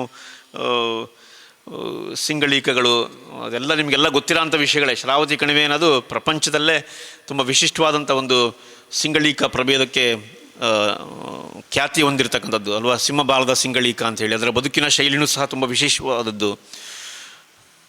ಯಾಕಂದರೆ ಮಂಗ ಅದನ್ನೂ ಒಂದು ಮಂಗ ಅಂತ ನೋಡೋಕ್ಕೆ ಬರಲ್ಲ ನಾವು. ಯಾಕೆ ಅಂತಂದರೆ ಬೇರೆ ಥರದ ಮಂಗಗಳು ನಿಮಗೆ ಗೊತ್ತೇ ಇದೆ, ವರ್ಷದಿಂದ ವರ್ಷಕ್ಕೆ ಅವುಗಳ ಸಂಖ್ಯೆಗಳು ಎಷ್ಟು ಮಿತಿ ಮೀರ್ತಿದೆ ಅಂತಂದರೆ, ಮನೆಯ ಹಂಚುಗಳು ಅಥವಾ ಇವನು RCC ಮನೆ ಆದರೂ ಸಹ ಇವತ್ತು ಬೇರೆ ಬೇರೆ ದಾರಿಗಳನ್ನು ಹುಡುಕೊಂಡು ಮನೆ ಒಳಗಡೆ ಇರತಕ್ಕಂಥ ಆಹಾರ ಸಾಮಗ್ರಿಗಳನ್ನು ಮತ್ತೇನೋ ಹೊತ್ತೊಯ್ಯುವ ಮಟ್ಟಕ್ಕೆ ಇವತ್ತು ಮಂಗದ ಸಾಂದ್ರತೆ, ಡೆನ್ಸಿಟಿ ಜಾಸ್ತಿ ಆಗ್ತಾ ಇದೆ. ಈ ಸಿಂಗಳಿಕಗಳನ್ನು ಸಹ ಅದೇ ರೀತಿಯ ಮಂಗ ಅಂತ ನಾವು ಟ್ರೀಟ್ ಮಾಡಿದ್ದಾರೆ. ಅದರ ಸಂಖ್ಯೆ ಎಷ್ಟಾಗಬೇಕಾಗಿತ್ತು ಇವತ್ತು ಯೋಚನೆ ಮಾಡಿ ಅಲ್ವಾ. ಹಾಗಾದರೆ ಅದ್ರ ಸಂಖ್ಯೆ ಜಾಸ್ತಿ ಆಗ್ತಾ ಇಲ್ಲ. ಯಾಕೆ ಅಂತ ನೋಡಿದ್ರೆ ತುಂಬ ಸೂಕ್ಷ್ಮ ಬದುಕನ್ನು ಹೊಂದಿರತಕ್ಕಂಥದ್ದು ನಮ್ಮ ಸಿಂಗಳೀಕ ಕೋತಿ. ನನ್ನ ಪ್ರಕಾರ ಅದ್ರ ಬಗ್ಗೆ ಅಧ್ಯಯನ ಸಹ ಬಹಳ ಕಡಿಮೆ. ಎಷ್ಟು ತಿಂಗಳುಗಳ ಕಾಲ ಇದಿದೆ, ಎಷ್ಟು ವರ್ಷಕ್ಕೊಮ್ಮೆ ಅದು ಮರಿಗಳನ್ನು ಹಾಕ್ಬೋದು, ಒಮ್ಮೆ ಹಾಕಿದ್ರೆ ಎಷ್ಟು ಹಾಕ್ಬೋದು, ಅಷ್ಟು ತುಂಬ ಕಡಿಮೆ ಜ್ಞಾನವನ್ನು ಹೊಂದಿದ್ದೀವಿ ನಾವು. ಅದ್ರ ಬಗ್ಗೆ ಅಧ್ಯಯನಗಳೇ ಆಗದೆ ಅದು ನಾಶ ಹೊಂದುವ ಎಲ್ಲ ಸಾಧ್ಯತೆಗಳು ಸಹ ಇದೆ. ಅದರ ಮಹತ್ವಗಳ ಬಗ್ಗೆ ಅದನ್ನು ನಾವು ಸಹಜ ಕಾಡಿನ ನರ್ಸರಿಗಳು ಅಂತ ಕರಿತೀವಿ ನಾವು. ಅದನ್ನು ನಾವೇನೋ ಬೇರೆ ಬೇರೆ ಗಿಡಮೂಲಿಕೆಗಳದ್ದು ಅಥವಾ ಅಡಿಕೆಯದ್ದು ಅಥವಾ ಕಾಳುಮೆಣಸಿಂದು ಅಥವಾ ಯಾಲಕ್ಕಿದು ಬಾಳೆದು ನಾವು ನರ್ಸರಿಗಳನ್ನು ಮಾಡಿ ಮತ್ತೆ ನೆಡ್ತೀವಿ, ನಾವು ಮಾಡ್ತೀವಿ. ಆದರೆ ಅರಣ್ಯಗಳ ನರ್ಸರಿಗಳು ಯಾವುದು ಅಂತ ನೋಡಿದ್ರೆ ಅದು ನಮ್ಮ ಸಿಂಗಳಿಕೆಗಳು ಅಥವಾ ನಮ್ಮ ಮಂಗಟ್ಟೆ ಪಕ್ಷಿಗಳು. ಅದು ತಿಂದು ಬಿಸಾಕುವ ಬೀಜಗಳು ಕಾಡಿನ ಬೇರೆ ಬೇರೆ ಭಾಗದಲ್ಲಿ ಬಿದ್ದು ಅದು ಗಿಡವಾಗಿ ಮತ್ತೆ ಬೃಹತ್ ಮರಗಳಾಗಿ ಕಾಡನ್ನು ಸೃಷ್ಟಿ ಮಾಡುತ್ತೆ. ಅದಕ್ಕೆ ಸಾಧ್ಯ ಆಗೋದು ಯಾವಾಗ ಅಂತಂದರೆ ಆ ಹಣ್ಣಿನ ಬೀಜ ಅದರ ಜಠರಕ್ಕೆ ಹೋಗಿ ಅಲ್ಲಿ ಬೀಜ ಸಂಸ್ಕರಣೆ ಹೊಂದಿ ಅಲ್ಲಿ ಆ್ಯಸಿಡ್ಡು ಅಥವಾ ಬೇಸು ಮತ್ತೇನೋ ರಾಸಾಯನಿಕ ಕ್ರಿಯೆಗಳು ನಡೆದು ಅದರ ಬೀಜದ ಮೇಲ್ಮೈ ತೊಗಟೆ ಅಥವಾ ಗಟ್ಟಿಯಾದ ಪದಾರ್ಥ ಸ್ವಲ್ಪ ತೆಳುವಾಗಿ ಸಂಸ್ಕರಣೆಯಾಗಿ ಹೊರಗೆ ಬಂದ ಮೇಲೆ, ಮಲದ ಮೂಲಕ ಹೊರಗೆ ಬಂದ ಮೇಲೆ ಅದು ಬೀಜ ಮೊಳಕೆ ಹೊಡುವ ಸಾಧ್ಯತೆಗಳೇ ಜಾಸ್ತಿ ಮೆಜಾರಿಟಿ ಆಫ್ ನಮ್ಮ ಫಾರೆಸ್ಟ್ ಇದರೊಳಗೆ. ಬಟ್ ಆ ಒಂದು ಸಿಂಗಳೀಕ ಮರೆಯಾಯಿತು ಅಂತಂದರೆ ಅದೆಷ್ಟು ಮರಗಳ ಬೀಜಗಳು ಮೊಳಕೆನೇ ಒಡಿದೆ ನಾಶ ಆಗ್ಬೋದು ಆಲೋಚನೆ ಮಾಡಿ. ಅದ್ರ ಬಗ್ಗೆ ಅಧ್ಯಯನ ಆಗಿಲ್ಲ ಅಂತ. ಅಧ್ಯಯನ ಆದರೆ ಅದೊಂದು, ಅಧ್ಯಯನವೇ ಆಗದೆ ಮಂಗಟ್ಟೆ ಪಕ್ಷಿಗಳು ಅದು ಅಷ್ಟೇ, ಅದು ತಿನ್ನುವ, ಅದು ಆರಿಸಿಕೊಳ್ಳುವ ಹಣ್ಣು ತುಂಬ ಉತ್ಕೃಷ್ಟವಾದಂಥ ಹಣ್ಣಿನ ಬೀಜಗಳನ್ನೇ ಆರಿಸ್ಕೊಳ್ಳೋದು. ಅದು ಎಲ್ಲೋ ಒಂದು ಗೊಂಚಲು ಹಣ್ಣಿದೆ ಅಂತಂದರೆ, ಅದು ಹೆಬ್ಬಲಿಸಿರ್ಬೋದು ಅಥವಾ ಮತ್ತು ಬೇರೆ ಯಾವುದಿದೆ ಅಂದರೆ, ಆ ಮರದ ಅತ್ಯಂತ ಉತ್ಕೃಷ್ಟ ಹಣ್ಣುಗಳನ್ನೇ ಆಯ್ಕೆ ಮಾಡ್ಕೊಂಡು ಅದನ್ನು ಅದು ತಿಂದು ಮತ್ತೆಲ್ಲೋ ಒಂದು ಕಡೆ ಬೀಜ ಹಾಕಿದಾಗ ಅದು ಒಳ್ಳೆಯ ಗುಣಮಟ್ಟದ ಹೈಲಿ ಜೆನೆಟಿಕಲಿ ಸ್ಟ್ರಾಂಗ್ ಜೀನ್ಸ್ಗಳನ್ನು ಅದು ಬೇರೆ ಬೇರೆ ಕಡೆ ಅದು ಪ್ರೊಡ್ಯೂಸ್ ಮಾಡ್ತಾ ಹೋಗುತ್ತೆ. ಈ ಥರದ್ದು ಅನೇಕ ಪ್ರತಿಯೊಂದು ಪಕ್ಷಿಗಳು ಸಹ ಇದರಷ್ಟೇ ಮಹತ್ವವನ್ನು ಹೊಂದಿರುತ್ತೆ. ಅದರ ಬಗ್ಗೆ ಜ್ಞಾನ ನಮ್ಮಲ್ಲಿಲ್ಲ ಅಷ್ಟೇ. ಮಂಗಟ್ಟೆ ಪಕ್ಷಿ ಬಗ್ಗೆ ಒಂದಿಷ್ಟು ಮಾಹಿತಿ ಇದೆ, ಜಾಸ್ತಿ ಅಧ್ಯಯನ ಆಗಿದೆ, ಗೊತ್ತಿದೆ. ಅದು ಬಿಟ್ಟರೆ ನಮ್ಮ ಶರಾವತಿ ಕಣಿವೆಯಲ್ಲಿರ್ತಕ್ಕಂಥ ನೂರಾರು ಜಾತಿಯ ಪಕ್ಷಿಗಳು, ಕೆಲವೊಂದು ಪಕ್ಷಿಗಳು ಕೆಲವೊಂದು ಮರದ ಹಣ್ಣನ್ನು ಮಾತ್ರ ತಿಂತಾ ಇರ್ಬೋದು, ಯಾರಿಗೂ ಗೊತ್ತು, ಅಧ್ಯಯನ ಆಗಿಲ್ಲ. ಆ ಮರದ ಹಣ್ಣಿನ ಬೀಜವನ್ನು ಆ ಪಕ್ಷಿ ತಿಂದು ಕೆಳಗಡೆ ಬೀಳಿಸಿದಾಗ ಮಾತ್ರ ಅದು ಮೊಳಕೆ ಆಗಿ ಮರಗಳಾಗ್ತಾ ಇದೆ. ಅಂಥದ್ರೊಳಗೆ ಅಕಸ್ಮಾತ್ ಆ ಪಕ್ಷಿ, ಒಂದು ಪುಟ್ಟ ಪಕ್ಷಿ ನಾಶ ಆಯಿತು ಅಂತಂದರೆ ಆ ಮರದ ಸಂತತಿನೂ ಸಹ ನಾಶ ಆಗೋಗುತ್ತೆ. ಆ ಮರದ ಸಂತತಿ ನಾಶ ಆಯಿತು ಅಂತಂದರೆ ಆ ಮರವನ್ನೇ ಆಶ್ರಯಿಸಿಕೊಂಡಂತಹ ಬೇರೆ ಬೇರೆ ಜೀವಿಗಳು, ನಿಸರ್ಗದ ಅರಿವು ನಮಗೆ ತುಂಬ ಕಡಿಮೆ ಇದೆ, ಗೊತ್ತಿರಲಿ. ನಿಸರ್ಗದ ಅರಿವು ನಮಗೆ ತುಂಬ ಕಡಿಮೆ ಇದೆ. ಒಂದು ಮರದ ಮೇಲೆ ಮಾತ್ರ ಅವಲಂಬನೆ ಆಗಿರ್ತಕ್ಕಂಥ ಜೀವ ಜಗತ್ತಿದೆ. ಆ ಮರ ಬಿಟ್ಟು ಬೇರೆ ಮರಗಳ ಮೇಲೆ ನೀವೇ ನೋಡಿ, ನೋಡಿರ್ತೀರ, ಕೆಲವೊಂದು ಚಿಟ್ಟೆಗಳು ಮೊಟ್ಟೆಗಳನ್ನು ಕೆಲವು ಜಾತಿಯ ಮರದ ಎಲೆಗಳನ್ನು ಮಾತ್ರ ಇಡೋದದು, ಅಥವಾ ಆ ಚಿಟ್ಟೆಯ ಮೊಟ್ಟೆಯಿಂದ ಹೊರಬರ್ತಕ್ಕಂಥ ಕಂಬಳಿ ಹುಳ ಆ ಮರದ ಎಲೆಯನ್ನು ಮಾತ್ರ ತಿಂದು ಜೀರ್ಣಿಸಿಕೊಳ್ಳುವ ಸಾಮರ್ಥ್ಯ ಇರ್ತದೆ ಮಾತ್ರ. ಅದು ಆ ಕಂಬಳಿ ಹುಳ ನೆಕ್ಸ್ಟ್ ಗೂಡು ಕಟ್ಟಿ ಅದೇ ಮರದಲ್ಲೇ ಎಲೆಯ ನಡುವೆ ಅದು ಕೋಶಗಳನ್ನು ಕಟ್ಟುತ್ತೆ, ಅಲ್ಲಿಂದ ಮತ್ತೆ ನೆಕ್ಸ್ಟು ಚಿಟ್ಟೆ ಹೊರಬರುತ್ತೆ. ಇಂಥ ಸಂದರ್ಭಗಳಿದ್ದಾಗ ಚಿಟ್ಟೆ ಅಂತ ನಾವು ನಿರ್ಲಕ್ಷ್ಯ ಮಾಡುವ ಹಾಗಿಲ್ಲ. ಗೊತ್ತೇ ಇದೆ, ಚಿಟ್ಟೆ ಇರ್ಬೋದು ಅಥವಾ ಈ ಥರದ ಅನೇಕ ಜೀವಿಗಳು ನಮ್ಮ ಪರಾಗಸ್ಪರ್ಶ ಕ್ರಿಯೆಯಲ್ಲಿ ಬಹಳ ಮುಖ್ಯವಾದಂಥ ಪಾತ್ರವನ್ನು ವಹಿಸುತ್ತೆ. ಅದು ಜೇನಿರ್ಬೋದು, ಚಿಟ್ಟೆಗಳು, ಅವೆಲ್ಲದರ ಬಗೆಗೆ ನಮ್ಮಲ್ಲಿ ಮಾಹಿತಿಗಳು ಬೇಕಾಗಿದೆ. ನಾವು ತುಂಬ ಅಜ್ಞಾನಿಗಳಾಗಿ ನಮ್ಮ ಎದುರುಗಡೆ ಬರುವಂತಹ ಬೇರೆ ಬೇರೆ ಯೋಜನೆಗಳನ್ನು ಸಾರಾಸಗಟ್ಟಾಗಿ ಒಪ್ಪಿಕೊಳ್ಳುವ ಮನಸ್ಥಿತಿಗಳು ಆಗಬಾರ್ದು. ಇವತ್ತಿನ ವೈಜ್ಞಾನಿಕ ಯುಗದಲ್ಲಿ ನಾವು ಆಲೋಚನೆ ಮಾಡಬೇಕಾಗಿದೆ. ನೀರು, ನದಿ, ಕಣಿವೆ ಇವೆಲ್ಲದರ ವಿನಾಶದ ಸಂದರ್ಭಗಳೇ ಜಾಸ್ತಿ ಇರುವ ಸಂದರ್ಭದಲ್ಲಿ ಎಚ್ಚೆತ್ತುಕೊಂಡು ನಾವು ನಮ್ಮ ಕೈಲಾದಷ್ಟು ಮತ್ತೊಂದಿಷ್ಟು ಜನರಿಗೆ ಜಾಗೃತಿ ಮಾಡ್ತಕ್ಕಂಥ ಕೆಲಸಗಳು ಇವತ್ತು ಆಗಲೇಬೇಕಾಗಿದೆ. ಅಲ್ಲಲ್ಲಿ ಒಂದಿಷ್ಟು ಸಭೆಗಳು ಆಗಬೇಕು. ಆ ಸಭೆಗಳ ಮೂಲಕ 1ರಿಂದ 10 ಜನಕ್ಕೆ ಅದು ಪ್ರಸರಣ ಆಗಬೇಕು. ಆದಾಗ ಮಾತ್ರ ಆಂದೋಲನವಾಗಿ ರೂಪುಗೊಳ್ಳುತ್ತೆ. ಹಿಂದೆ ನಡೆದಂತಹ ದೊಡ್ಡ ದೊಡ್ಡ ಬೃಹತ್ ಬದಲಾವಣೆಗಳು ಯಾವುದೂ ಸಹ ಒಂದು ಹಗಲು ಒಂದು ರಾತ್ರಿಯಲ್ಲಿ ಆದದ್ದಲ್ಲ. ಎಲ್ಲವೂ ಸಹ ಇದೇ ರೀತಿ ಸಣ್ಣಕ್ಕೆ ಶುರುವಾಗಿ ಆಮೇಲೆ ಅದು ಪ್ರಸಾರಣ ಆಗ್ತಾ ಬೇರೆ ಬೇರೆ ಭಾಗಗಳಲ್ಲಿ ಪ್ರಚಾರ ಹೊಂದಿ ಅಲ್ಲಿ ಮತ್ತೊಂದಿಷ್ಟು ಚಿಂತನ ಮಂಥನಗಳು ನಡೆದು ಸುಮ್ಮನೆ ನಾವು ಅದನ್ನು ಈ ಬೇರೆ ಬೇರೆ ಯೋಜನೆಗಳನ್ನು ನಾವು ವಿರೋಧ ಮಾಡಬೇಕು ಅಂತ ಹೇಳಲ್ಲ ನಾನು. ಪರ್ಯಾಯಗಳಿದೆ. ಇವತ್ತು ಪರ್ಯಾಯಗಳು ಇದ್ದಾಗ ಯಾಕೆ ನಾವು ಅದಕ್ಕೆ ಒತ್ತು ಕೊಡಬಾರ್ದು ಅನ್ನೋದು ನಮ್ಮ ಪ್ರಶ್ನೆ ಅಷ್ಟೇ, ಮತ್ತೇನಲ್ಲ. ನಾವು ಸುಮ್ಮನೆ ಎಲ್ಲ ಯೋಜನೆಗಳನ್ನು ಅಭಿವೃದ್ಧಿಗಳನ್ನು ನಾವು ವಿರೋಧ ಮಾಡೋದ್ರೊಳಗೆ ಅರ್ಥ ಇಲ್ಲ, ಒಪ್ಕೊಳ್ತೀನಿ. ಇವತ್ತು ಪರ್ಯಾಯಗಳಿದೆ. ಇವತ್ತು ತುಂಬ ಒಳ್ಳೆಯ ಪರ್ಯಾಯಗಳೇ ಇದ್ದಾಗ ಯಾಕೆ ಇಷ್ಟೆಲ್ಲ ಸಮೃದ್ಧವಾದಂಥ ಅರಣ್ಯಗಳನ್ನು ನಾಶ ಮಾಡುವ, ಆತಂಕಕ್ಕೆ ದೂಡುವ ಯೋಚನೆ ಮಾಡಿ. 100 ಅಡಿ 100-120 ಅಡಿ ವ್ಯಾಸದ ಬೃಹತ್ ಸುರಂಗಗಳು ನಮ್ಮ ಈ ಕಣಿವೆಗಳನ್ನು ಸೀಳ್ಕೊಂಡು ಒಳಗೆ ಹೋಗುತ್ತೆ ಅಂತಂದರೆ ಅದರ ಅಪಾಯದ ಮಟ್ಟವನ್ನು ನಾವು ಆಲೋಚನೆ ಮಾಡಬೇಕಾಗಿದೆ. ಎಲ್ಲೋದು ಬರೀ 1 ಕಿಲೋಮೀಟ್ರ್ 7 ಕಿಲೋಮೀಟರ್ ಸಣ್ಣ ಪುಟ್ಟ ಪೈಪ್ಗಳನ್ನು ಹಾಕ್ಕೊಂಡು ಹೋದಾಗಲೇ ಅದರ ಕುಸಿತದ ಪ್ರಭಾವಗಳು ನಮಗೆ ಗೊತ್ತಿರುತ್ತೆ, ಎಷ್ಟೆಷ್ಟಾಗುತ್ತೆ, ಏನೇನಾಗುತ್ತೆ ಅಂಥೇಳಿ. ಅಥವಾ ರಸ್ತೆಯ ಅಕ್ಕಪಕ್ಕ ನಾವು ಗುಡ್ಡಗಳನ್ನು ಕಡಿದಾಗ ಇದು ಮೇಲ್ಭಾಗದಲ್ಲಿ ಏನೂ ಆಗದೇ ಇರ್ಬೋದು ನೋಡೋದಕ್ಕೆ ಹೊರಗಡೆಯಿಂದ ಮಾಡುವ ಸಂದರ್ಭದಲ್ಲಿ. ಬಟ್ ಮುಂದೆ ಆಗ್ತಕ್ಕಂಥ ಅನಾಹುತಗಳ ಬಗ್ಗೆ ಗ್ಯಾರಂಟಿ ಕೊಡೋರು ಯಾರು ಅಂತ ಮಾಡಾಗೋಗಿರುತ್ತೆ. ಆಮೇಲೆ ಅದನ್ನು ಮತ್ತೆ ಸರಿ ಮಾಡೋಕ್ಕೆ ಬರುತ್ತಾ? ಸಾಧ್ಯನೇ ಇಲ್ಲ. ಇರಿವರ್ಸಬಲ್ ಡ್ಯಾಮೇಜ್ ಅದು. ಇವತ್ತೊಂದು ಆ ಥರದ ಅನಾಹುತ ಆಯಿತು ಅಂತಂದರೆ ಮುಂದೆ ಅದು ಯಾರನ್ನ ಕೇಳೋಕ್ಕೆ ಸಾಧ್ಯ ನಾವು? ಆವಾಗ ನಾವೆಲ್ಲ ಹೋರಾಟ ಮಾಡಿದ್ವಲ್ಲ ಸರ್ ಬೇಡ ಅಂಥೇಳಿ, ಆದರೂ ನೀವು ಮಾಡಿದಿರ ನೋಡಿ ಈಗ ಹಿಂಗಾಯ್ತಲ್ಲ ಅಂತಂದರೆ ಅದು ಅವ್ರು ಏನು ಮಾಡೋಕ್ಕೆ ಸಾಧ್ಯ? ಆಗ ಅದಕ್ಕೆ ಅದೆಲ್ಲ ಆಗೋದಕ್ಕಿಂತ ಮುಂಚೆನೇ ನಾವು ಆಲೋಚನೆ ಮಾಡಬೇಕಾಗಿದೆ. ನಾವು ಎಚ್ಚೆತ್ತುಕೊಂಡು ನಾವು ಯೋಚನೆ ಮಾಡಬೇಕಾಗಿದೆ. ನಮ್ಮಲ್ಲಿ ಒಂದು ಭಾವನೆ ಇದೆ, ದೊಡ್ಡದು ಒಳ್ಳೆಯದು ಅಂಥೇಳಿ. ದೊಡ್ಡದು ಒಳ್ಳೆಯದಲ್ಲ ಯಾವತ್ತು. ದೈತ್ಯ ಯಾವತ್ತು ನಮ್ಮನ್ನು ನುಂಗುತ್ತದು. ಸಣ್ಣದು ಚಿಕ್ಕ ಚಿಕ್ಕ ಏನು ಯೋಜನೆಗಳಿದೆಯಲ್ಲ ಅದು ಸೂಕ್ತ. ನಮಗೆ ಚಿಕ್ಕ ಚಿಕ್ಕ ಯೋಜನೆಗಳೇ ನಮ್ಮ ಬದುಕನ್ನು ರೂಪಿಸ್ತಾ ಹೋಗುತ್ತೆ. ಅದಕ್ಕೆ ನಾವು ಹೆಚ್ಚು ಮಹತ್ವಗಳನ್ನು ಕೊಡಲೇಬೇಕಾಗಿದೆ. ಇವತ್ತು ಸೌರ ವಿದ್ಯುತ್ತಿನ ಇವತ್ತು ನಮಗೆ ಭಾರತದಂಥ ದೇಶಕ್ಕೆ ತುಂಬ ಯಥೇಚ್ಛವಾದಂಥ ಪ್ರಮಾಣದಲ್ಲಿ ಸೂರ್ಯನ ಬೆಳಕು ಸಿಗುತ್ತೆ. ಆ ಸೂರ್ಯನ ಬೆಳಕನ್ನು ಸಮರ್ಪಕವಾಗಿ ನಾವು ಅದನ್ನು ಶೇಖರಣೆ ಮಾಡ್ಕೊಳ್ಬೇಕಷ್ಟೇ. ಶೇಖರಣೆ ಮಾಡ್ಕೊಳ್ಳೋದಕ್ಕೂ ಸಹ ತಂತ್ರಜ್ಞಾನಗಳು ನಮ್ಮ ಯುವ ತಂಡ ತುಂಬ ಚೆನ್ನಾಗಿ ಸಂಶೋಧನೆಗಳನ್ನು ಮಾಡಿದ್ದಾರೆ. ಇವತ್ತು ಇವನ್ ಎಷ್ಟೋ 5-6 ತಿಂಗಳುಗಳ ಕಾಲ ನಾವು ಅದನ್ನ ಸ್ಟೋರ್ ಮಾಡ್ಕೊಳ್ಳೋದಕ್ಕೆ ಸಾಧ್ಯತೆಗಳು ಇರ್ತಕ್ಕಂಥ ತಂತ್ರಜ್ಞಾನಗಳು ನಮ್ಮ ಎದುರುಗಡೆ ಇವತ್ತಿದೆ.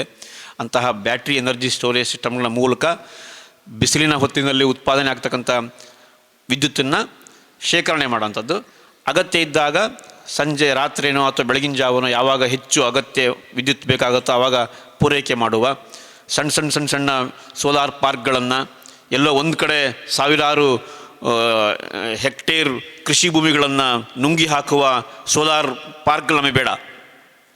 ಇದು ಬೇಡ ಅಂಥೇಳಿ ನಾವು ಶರಾವತಿ ಪಂಪ್ ಸ್ಟೋರೇಜ್ ಬೇಡ ಅಂಥೇಳಿ ಮತ್ತೊಂದು ಅನಾಹುತಕ್ಕೆ ನಾವು ಅವಕಾಶ ಮಾಡಿಕೊಡ್ಬಾರ್ದು. ಎಲ್ಲ ಸೋಲಾರ್ ಪಾರ್ಕ್ಗಳು ಸಹ 50 ಮೆಗಾವ್ಯಾಟ್ದು ರಾಜ್ಯಾದ್ಯಂತ ಬೇರೆ ಬೇರೆ ಜಿಲ್ಲೆಗಳಲ್ಲಿ ಅಲ್ಲಲ್ಲಿ ಮಾಡಿದ್ರೆ ಆಯಾ ಜಿಲ್ಲೆಯ ವಿದ್ಯುತ್ ಬೇಡಿಕೆಗಳನ್ನು ಅದು ನೀಗಿಸುತ್ತೆ.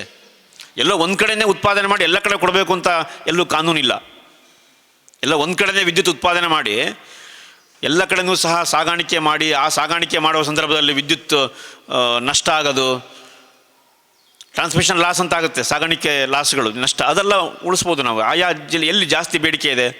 ಈ ಪಂಪ್ ಸ್ಟೋರೇಜ್ ಪ್ರಾಜೆಕ್ಟ್ನವರು ಅಗತ್ಯತೆಗಳನ್ನು ಹೇಳ್ತಾ ಇರೋದು ಯಾವುದಕ್ಕೆ ಅಂತಂದರೆ ಬೆಂಗಳೂರಂಥ ನಗರದಲ್ಲಿ ಇರ್ತಕ್ಕಂಥ ಬೃಹತ್ ಬೇಡಿಕೆಗೋಸ್ಕರ, ಬೆಂಗಳೂರು ನಗರದ ವಿದ್ಯುತ್ ಬೇಡಿಕೆಗೋಸ್ಕರ ಇಲ್ಲಿಂದ ಒಯ್ಯುವ ಅಗತ್ಯ ಏನಿದೆ ಅಂಥೇಳಿ ಅಲ್ಲೇ ಬೆಂಗಳೂರಿನ ಅಕ್ಕಪಕ್ಕ ಸುತ್ತಮುತ್ತ ಭಾಗದಲ್ಲಿ ಅಲ್ಲಿ ಅಗತ್ಯ ಇರತಕ್ಕಂಥ 500 ಮೆಗಾವ್ಯಾಟು 700 ಮೆಗಾವ್ಯಾಟ್ ವಿದ್ಯುತ್ತನ್ನು ಅಲ್ಲೇ ಅಕ್ಕಪಕ್ಕದ ಜಿಲ್ಲೆಗಳಲ್ಲೇ ಉತ್ಪಾದನೆ ಮಾಡಿಬಿಟ್ರೆ ನಷ್ಟನೂ ಸಹ ಉಳಿಸ್ಬೋದು. ಮತ್ತು ಬೇರೆ ಭಾಗದಲ್ಲಿ ತುಂಬ ಡಿಮ್ಯಾಂಡ್ಗಳಿಲ್ಲ. ಇವರು ಹೇಳದ ರೀತಿಯಲ್ಲಿ ಕರ್ನಾಟಕದ ಬೇರೆ ಬೇರೆ ಯಾವುದೇ ಭಾಗದಲ್ಲಿ ಉತ್ತರ ಕನ್ನಡ ಜಿಲ್ಲೆಯಲ್ಲಿ ಡಿಮ್ಯಾಂಡ್ ಇದೆ ಅಂತಲೇ ಅದೆಲ್ಲ ಇಲ್ಲ. ಅದಕ್ಕೆ ಆ ರೀತಿಯಲ್ಲಿ ಡಿಸೆಂಟ್ರಲೈಸೇಷನ್ ಅಂತ ಕರೀತೀವಿ. ಡಿಸೆಂಟ್ರಲೈಸೇಷನ್ ವಿಕೇಂದ್ರೀಕರಣದ ಮೂಲಕ ವಿದ್ಯುತ್ತಿನ ಉತ್ಪಾದನೆಯೂ ಸಹ ನಾವು ವಿಕೇಂದ್ರೀಕರಣ ಮಾಡಬೇಕಾಗಿದೆ. ಇವತ್ತು ಹೇಗೆ ನಾವು ಗ್ರಾಮ ಸ್ವರಾಜ್ಯದ ಕಲ್ಪನೆಗಳು ಹೇಗೆ ಬಂತು, ಕೇಂದ್ರ ಸರ್ಕಾರ, ರಾಜ್ಯ ಸರ್ಕಾರ, ಗ್ರಾಮ ಪಂಚಾಯಿತಿ ಮಟ್ಟದಲ್ಲಿ ವಿಕೇಂದ್ರೀಕರಣ ಆಗಬೇಕು ಅಂತ ನಾವು ಆಲೋಚನೆ ಮಾಡೋದು, ಅದೇ ರೀತಿಯಲ್ಲೇ ಈ ವಿದ್ಯುತ್ ಉತ್ಪಾದನೆಯೂ ಸಹ ವಿಕೇಂದ್ರೀಕರಣದ ಮೂಲಕ ಆಯಾ ಭಾಗಗಳಲ್ಲಿ ಸಣ್ಣ ಸೋಲಾರ್ ಪಾರ್ಕ್ಗಳು ಮೂಲಕ ಸೋಲಾರ್ ಪಾರ್ಕ್ ಮಾಡೋದು, ಅಲ್ಲೇ ಬ್ಯಾಟ್ರಿ ಸಿಸ್ಟಮ್ ಮಾಡಿಬಿಟ್ರೆ ಆ ಭಾಗದಲ್ಲಿ ಅದನ್ನು ವಿತರಣೆ ಮಾಡೋದ್ರ ಮೂಲಕ ನಾವೆಲ್ಲ ಅವಕಾಶಗಳಿದೆ. ಆ ನಿಟ್ಟಿನಲ್ಲಿ ನಾವು ಆಲೋಚನೆ ಮಾಡಬೇಕಾಗಿದೆ. ನದಿ ಕಣಿವೆಗಳು ಅದು ಬರೀ ಒಂದು ಜೀವ ಜಗತ್ತು ಅಂತ ಮಾತ್ರ ನಾವು ಆಲೋಚನೆ ಮಾಡ್ಬೋದು. ಅದು ನಮ್ಮ ಇಡೀ ಬದುಕಿನ ಅಸ್ಮಿತೆ. ಅದು ಮುಂದೆ 10 ತಲೆಮಾರುಗಳು ಇದೇ ನದಿ ಕಣಿವೆಯಲ್ಲಿ ಬದುಕಬೇಕು. ಅವರ ಹಸಿವನ್ನು ಸಹ ಅದು ನೀಗಿಸಬೇಕಾಗಿದೆ. ಈ ನಿಟ್ಟಿನಲ್ಲಿ ನಾವು ಆಲೋಚನೆ ಮಾಡುವ ಚಿಂತನೆಗೆ ಈ ಚಾತುರ್ಮಾಸ ವ್ರತ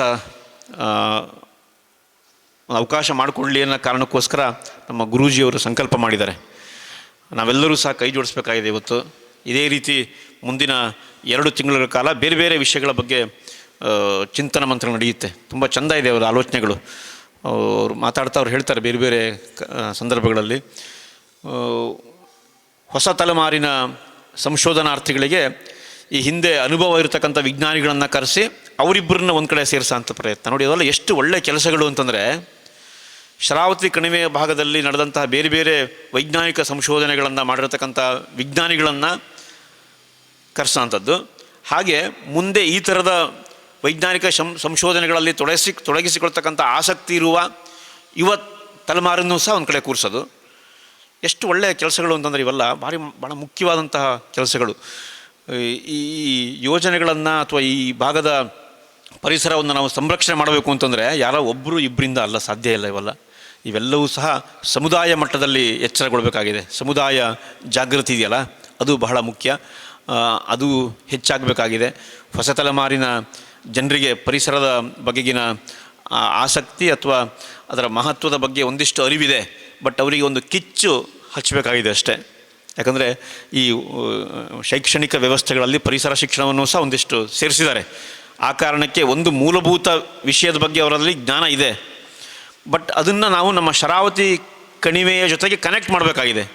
ಅವರಲ್ಲೇ ಬರೀ ನದಿಗಳ ಬಗ್ಗೆ ಓದ್ತಾರೆ, ಕಣಿವೆಗಳ ಬಗ್ಗೆ ಓದ್ತಾರೆ, ಅರಣ್ಯದ ಬಗ್ಗೆ ಓದ್ತಾರೆ. ಅರಣ್ಯ ಅಂತಂದರೆ ಎಲ್ಲೋ ಬೇರೆ ಅಲ್ಲ, ನಮ್ಮಲ್ಲೇ ಇದೆ. ಈ ಅರಣ್ಯನೂ ಸಹ ನಾವು ಉಳಿಸ್ಕೊಳ್ಬೇಕಾಗಿದೆ ಅನ್ನೋ ರೀತಿಯಲ್ಲಿ ನಾವು ಅವರಿಗೆ ಕನೆಕ್ಷನ್ ಮಾಡಿಕೊಡ್ಬೇಕಾಗಿದೆ. ಆ ನಿಟ್ಟಿನಲ್ಲಿ ನಾವೆಲ್ಲ ಸೇರಿ ಆಲೋಚನೆ ಮಾಡೋಣ. ಈ ಹೇಗೆ ನಮ್ಮ ಕುಂಬಾರ ಕಪ್ಪೆ ತನ್ನ ಮರಿಗಳನ್ನು ಸಂರಕ್ಷಣೆ ಮಾಡೋದಕ್ಕೋಸ್ಕರ ಅದು ತುಂಬ ವಿಶೇಷವಾದಂತಹ ಕೆಲಸಗಳಲ್ಲಿ ತೊಡಗಿಸ್ಕೊಂಡಿದೆಯೋ, ಅದೇ ರೀತಿ ನಾವು ನಮ್ಮ ತಾಯಿಯನ್ನು, ಶರಾವತಿ ಮಹಾಮಾತೆಯನ್ನು ಉಳಿಸಿಕೊಳ್ಳಲು ಎಲ್ಲ ರೀತಿಯಲ್ಲೂ ನಮ್ಮ ಪ್ರಯತ್ನಗಳನ್ನು ನಾವು ಮಾಡಬೇಕಾಗಿದೆ. ಮಾಧ್ಯಮ ಮಿತ್ರರು, ನಮ್ಮ ಕೃಷ್ಣಮೂರ್ತಿ ಹೆಬ್ಬಾರವರು ತುಂಬ ಚಂದವಾಗಿ ಅವರದೇ ಆದ ರೀತಿಗಳಲ್ಲಿ ಅವರು ಮಾಧ್ಯಮದಲ್ಲಿ ಬರೆದು ಹೆಚ್ಚು ಜನರಿಗೆ ಅವರು ಜಾಗೃತಿ ಮೂಡಿಸ್ತಕ್ಕಂಥ ಕೆಲಸಗಳನ್ನು ಮಾಡ್ತಿದ್ದಾರೆ. ನಮ್ಮ ಮಂಜುನಾಥ್ ನಾಯಕರು ಅಷ್ಟೇ. ನೀವೆಲ್ಲ ಮುಂದಿನ ಹೊಸ ತಲೆಮಾರಿನ ರಾಜಕೀಯದಲ್ಲಿ ಮುಂದುವರಿಬೇಕಾಗಿ ಅವರು ನೀವೆಲ್ಲ ನಿಮ್ಮ ಏನು ಬೆಳವಣಿಗೆಯ ಹಿನ್ನೆಲೆಯಲ್ಲಿ ಪರಿಸರವನ್ನು ಹಿಂದಿಟ್ಟು ನಾವು ಆಲೋಚನೆ ಮಾಡಬೇಕಾಗಿದೆ. ಅದನ್ನು ನಾವು ಸುಸ್ಥಿರ ಬೆಳವಣಿಗೆ ಅಂತ ಕರಿತೀವಿ. ರಾಜಕೀಯದಲ್ಲೂ ಸಹ ಹಸಿರು ರಾಜಕೀಯ, ಗ್ರೀನ್ ಪಾಲಿಟಿಕ್ಸ್ ಅಂತ ಕರೆಯೋದನ್ನು, ಹಸಿರು ರಾಜಕಾರಣದ ಅಗತ್ಯತೆ ಇವತ್ತಿದೆ. ಹಸಿರು ರಾಜಕಾರಣ ಅಂತಂದರೆ ಪರಿಸರವನ್ನು ಕೇಂದ್ರಿತವಾಗಿಟ್ಕೊಂಡು ಮನುಷ್ಯನ ಬದುಕು ಸಹ ಚೆನ್ನಾಗಾಗಬೇಕು. ಬಟ್ ಪರಿಸರವನ್ನು ಚೆನ್ನಾಗಿಟ್ಕೊಂಡು ಆವಾಗ ನೂರಾರು ತಲೆಮಾರುಗಳು ಅಲ್ಲಿ ಬದುಕುವ ಸಾಧ್ಯತೆಗಳಿರುತ್ತೆ. ಆ ನಿಟ್ಟಿನಲ್ಲಿ ತುಂಬ ಸುಸ್ಥಿರವಾದಂಥ ಬದುಕಿಗೆ ಅವಕಾಶ ಕೊಡುವ ಯೋಜನೆಗಳನ್ನು ನಾವು ರೂಪಿಸುವ ಪ್ರಯತ್ನಗಳನ್ನು ನಾವೆಲ್ಲ ಸೇರಿ ಮಾಡೋಣ. ತುಂಬ ಚೆನ್ನಾಗಿ ಲಾಸ್ಟ್ ವೀಕು ಮಾಧ್ಯಮ ಮಿತ್ರರೆಲ್ಲ ಬಂದಿದ್ದರು. ತುಂಬ ಚೆಂದ ಅವರವರ ಬೇರೆ ಬೇರೆ ಸಂದೇಹಗಳು. ಎಷ್ಟೋ ಸತಿ ಜ್ಞಾನ ಅನ್ನೋದು ಟೂ ವೇ ಆಗಬೇಕದು. ಒಂದು ಕಡೆಯಿಂದ ಅಲ್ಲ, ಆ ಕಡೆಯಿಂದನೂ ಸಹ ಬೇರೆ ಬೇರೆ ಥರದ ಸಂದೇಹಗಳಿರುತ್ತೆ. ಅವೆಲ್ಲವನ್ನೂ ಸಹ ಕೇಳಿಕೊಳ್ಳುವ ಅವಕಾಶಗಳನ್ನು ತುಂಬ ಚಂದವಾಗಿ ನಮ್ಮ ಗುರೂಜಿಯವರು ಮಾಡಿಕೊಟ್ಟಿದ್ದಾರೆ. ಏನೇನು ನಮ್ಮ ಇಂಟಿಮೇಟ್ ಚರ್ಚೆಗಳನ್ನು ಆಗಬೇಕಾಗಿದೆ ಇವತ್ತು. ಸುಮ್ಮನೆ ಯಾರೋ ಒಬ್ಬ ವಿಜ್ಞಾನಿ ಬಂದರು ಏನೋ ಆಯಿದ್ರು ಯಾವುದೂ ಉಪಯೋಗ ಇಲ್ಲ. ಪ್ರತಿಯೊಬ್ಬರ ಮನಸ್ಸಿನಲ್ಲೂ ಸಹ ನಮ್ಮ ಕಣಿವೆಯ ಪ್ರದೇಶವನ್ನು ಉಳಿಸಿಕೊಳ್ಳುವ ಒಂದು ಜ್ಞಾನದ ಕಿಚ್ಚು ಇವತ್ತು ಹಚ್ಕೊಳ್ಬೇಕಾಗಿದೆ. ನಾವೇ ಸ್ವಯಂ, ಯಾರೋ ಬೇರೆ ಬಂದು ಹಚ್ಚುತ್ತಾರೆ, ಅದೆಲ್ಲ ಸುಳ್ಳು. ಈಗಾಗಲೇ ಹೇಳಿದರೆ ಕುಸುಮ ಹಳೆಯ ಚಿತ್ರಗಳನ್ನು ತೋರಿಸಿದ್ರು ಅವರು. ಕುಸುಮ ಸೊರಬ ಅವರೆಲ್ಲ ಇಡೀ ತಮ್ಮ ಬದುಕನ್ನೇ ಕೃಷ್ಣಮೂರ್ತಿ ಹೆಬ್ಬಾರವ್ರ ಜೊತೆಗಿದ್ದಾರೆ. ಆಗೆಲ್ಲ ಶಿವರಾಮ್ ಕಾರಂತರು ಇರ್ಬೋದು, ಎಲ್ಲರೂ ಅವರ ಅವ್ರ ಉದ್ದೇಶ ತುಂಬ ಚೆಂದಾಗಿತ್ತು ಈ ಶರಾವತಿ ಕಣಿವೆಯನ್ನು ಉಳಿಸೋದಕ್ಕೆ. ಅಟ್ಲೀಸ್ಟು ಆವಾಗ ಅವರ ಪ್ರಯತ್ನದ ಕಾರಣಕ್ಕೆ ಬದಲಾವಣೆ ಆಗಿಲ್ಲ ಅಂತಲ್ಲ. ನೀವೆಲ್ಲ ಕೆಲವು ಮಾತಾಡ್ತಾರೆ, ಇಲ್ಲ ಅವಾಗ ಪ್ರಯತ್ನ ಪಟ್ಟರಲ್ಲ ಆಗಿಲ್ಲಲ್ಲ ಅಂಥೇಳಿ. ಅವರ ಪ್ರಯತ್ನದ ಕಾರಣಕ್ಕೋಸ್ಕರನೇ ಇನ್ನೂ ಹೆಚ್ಚಿನ ಪ್ರಮಾಣದಲ್ಲಿ ನಾಶ ಆಗೋದನ್ನು ತಡೆದು ಆ ಪ್ರಮಾಣಕ್ಕೆ ಇಳಿದಿದೆ. ಅದಷ್ಟೇ ಬಿಟ್ಟರೆ ಅದೇನು ಸಕ್ಸಸ್ ಆಗಿಲ್ಲ ಅಂತಲ್ಲ, ಅದು ಸಹ ದೊಡ್ಡ ಯಶಸ್ಸೇ, ಅದು ಯಶಸ್ಸು ಸಿಕ್ಕಿದೆ. ಆ ನಿಟ್ಟಿನಲ್ಲಿ ನಾವು ನಮ್ಮ ಪ್ರಯತ್ನಗಳನ್ನು ಮಾಡ್ತಾ ಈ ಥರ ಯೋಜನೆಗಳು ನಮ್ಮ ಬದುಕನ್ನು ನಾಶ ಮಾಡದೇ ಇರಲಿ ಅಂತಕ್ಕಂಥ ಆಶಾವಾದದ ಮೂಲಕ ಇವತ್ತಿನ ಒಂದಿಷ್ಟು ಚಿಂತನ ಮಂಥನದಲ್ಲಿ ನನಗೆ ಅವಕಾಶ ಸಿಕ್ಕಿದ್ದಕ್ಕೆ ನಿಮ್ಮೆಲ್ಲರಿಗೂ ಸಹ ಧನ್ಯವಾದಗಳನ್ನು ಅರ್ಪಿಸ್ತೀನಿ. ನಮ್ಮ ಶಿವಾನಂದ ಕಳವೆ ಸರ್ ಅವರಿಗೂ ಸಹ ಧನ್ಯವಾದಗಳನ್ನು ಅರ್ಪಿಸ್ತಾ ಥ್ಯಾಂಕ್ ಯು.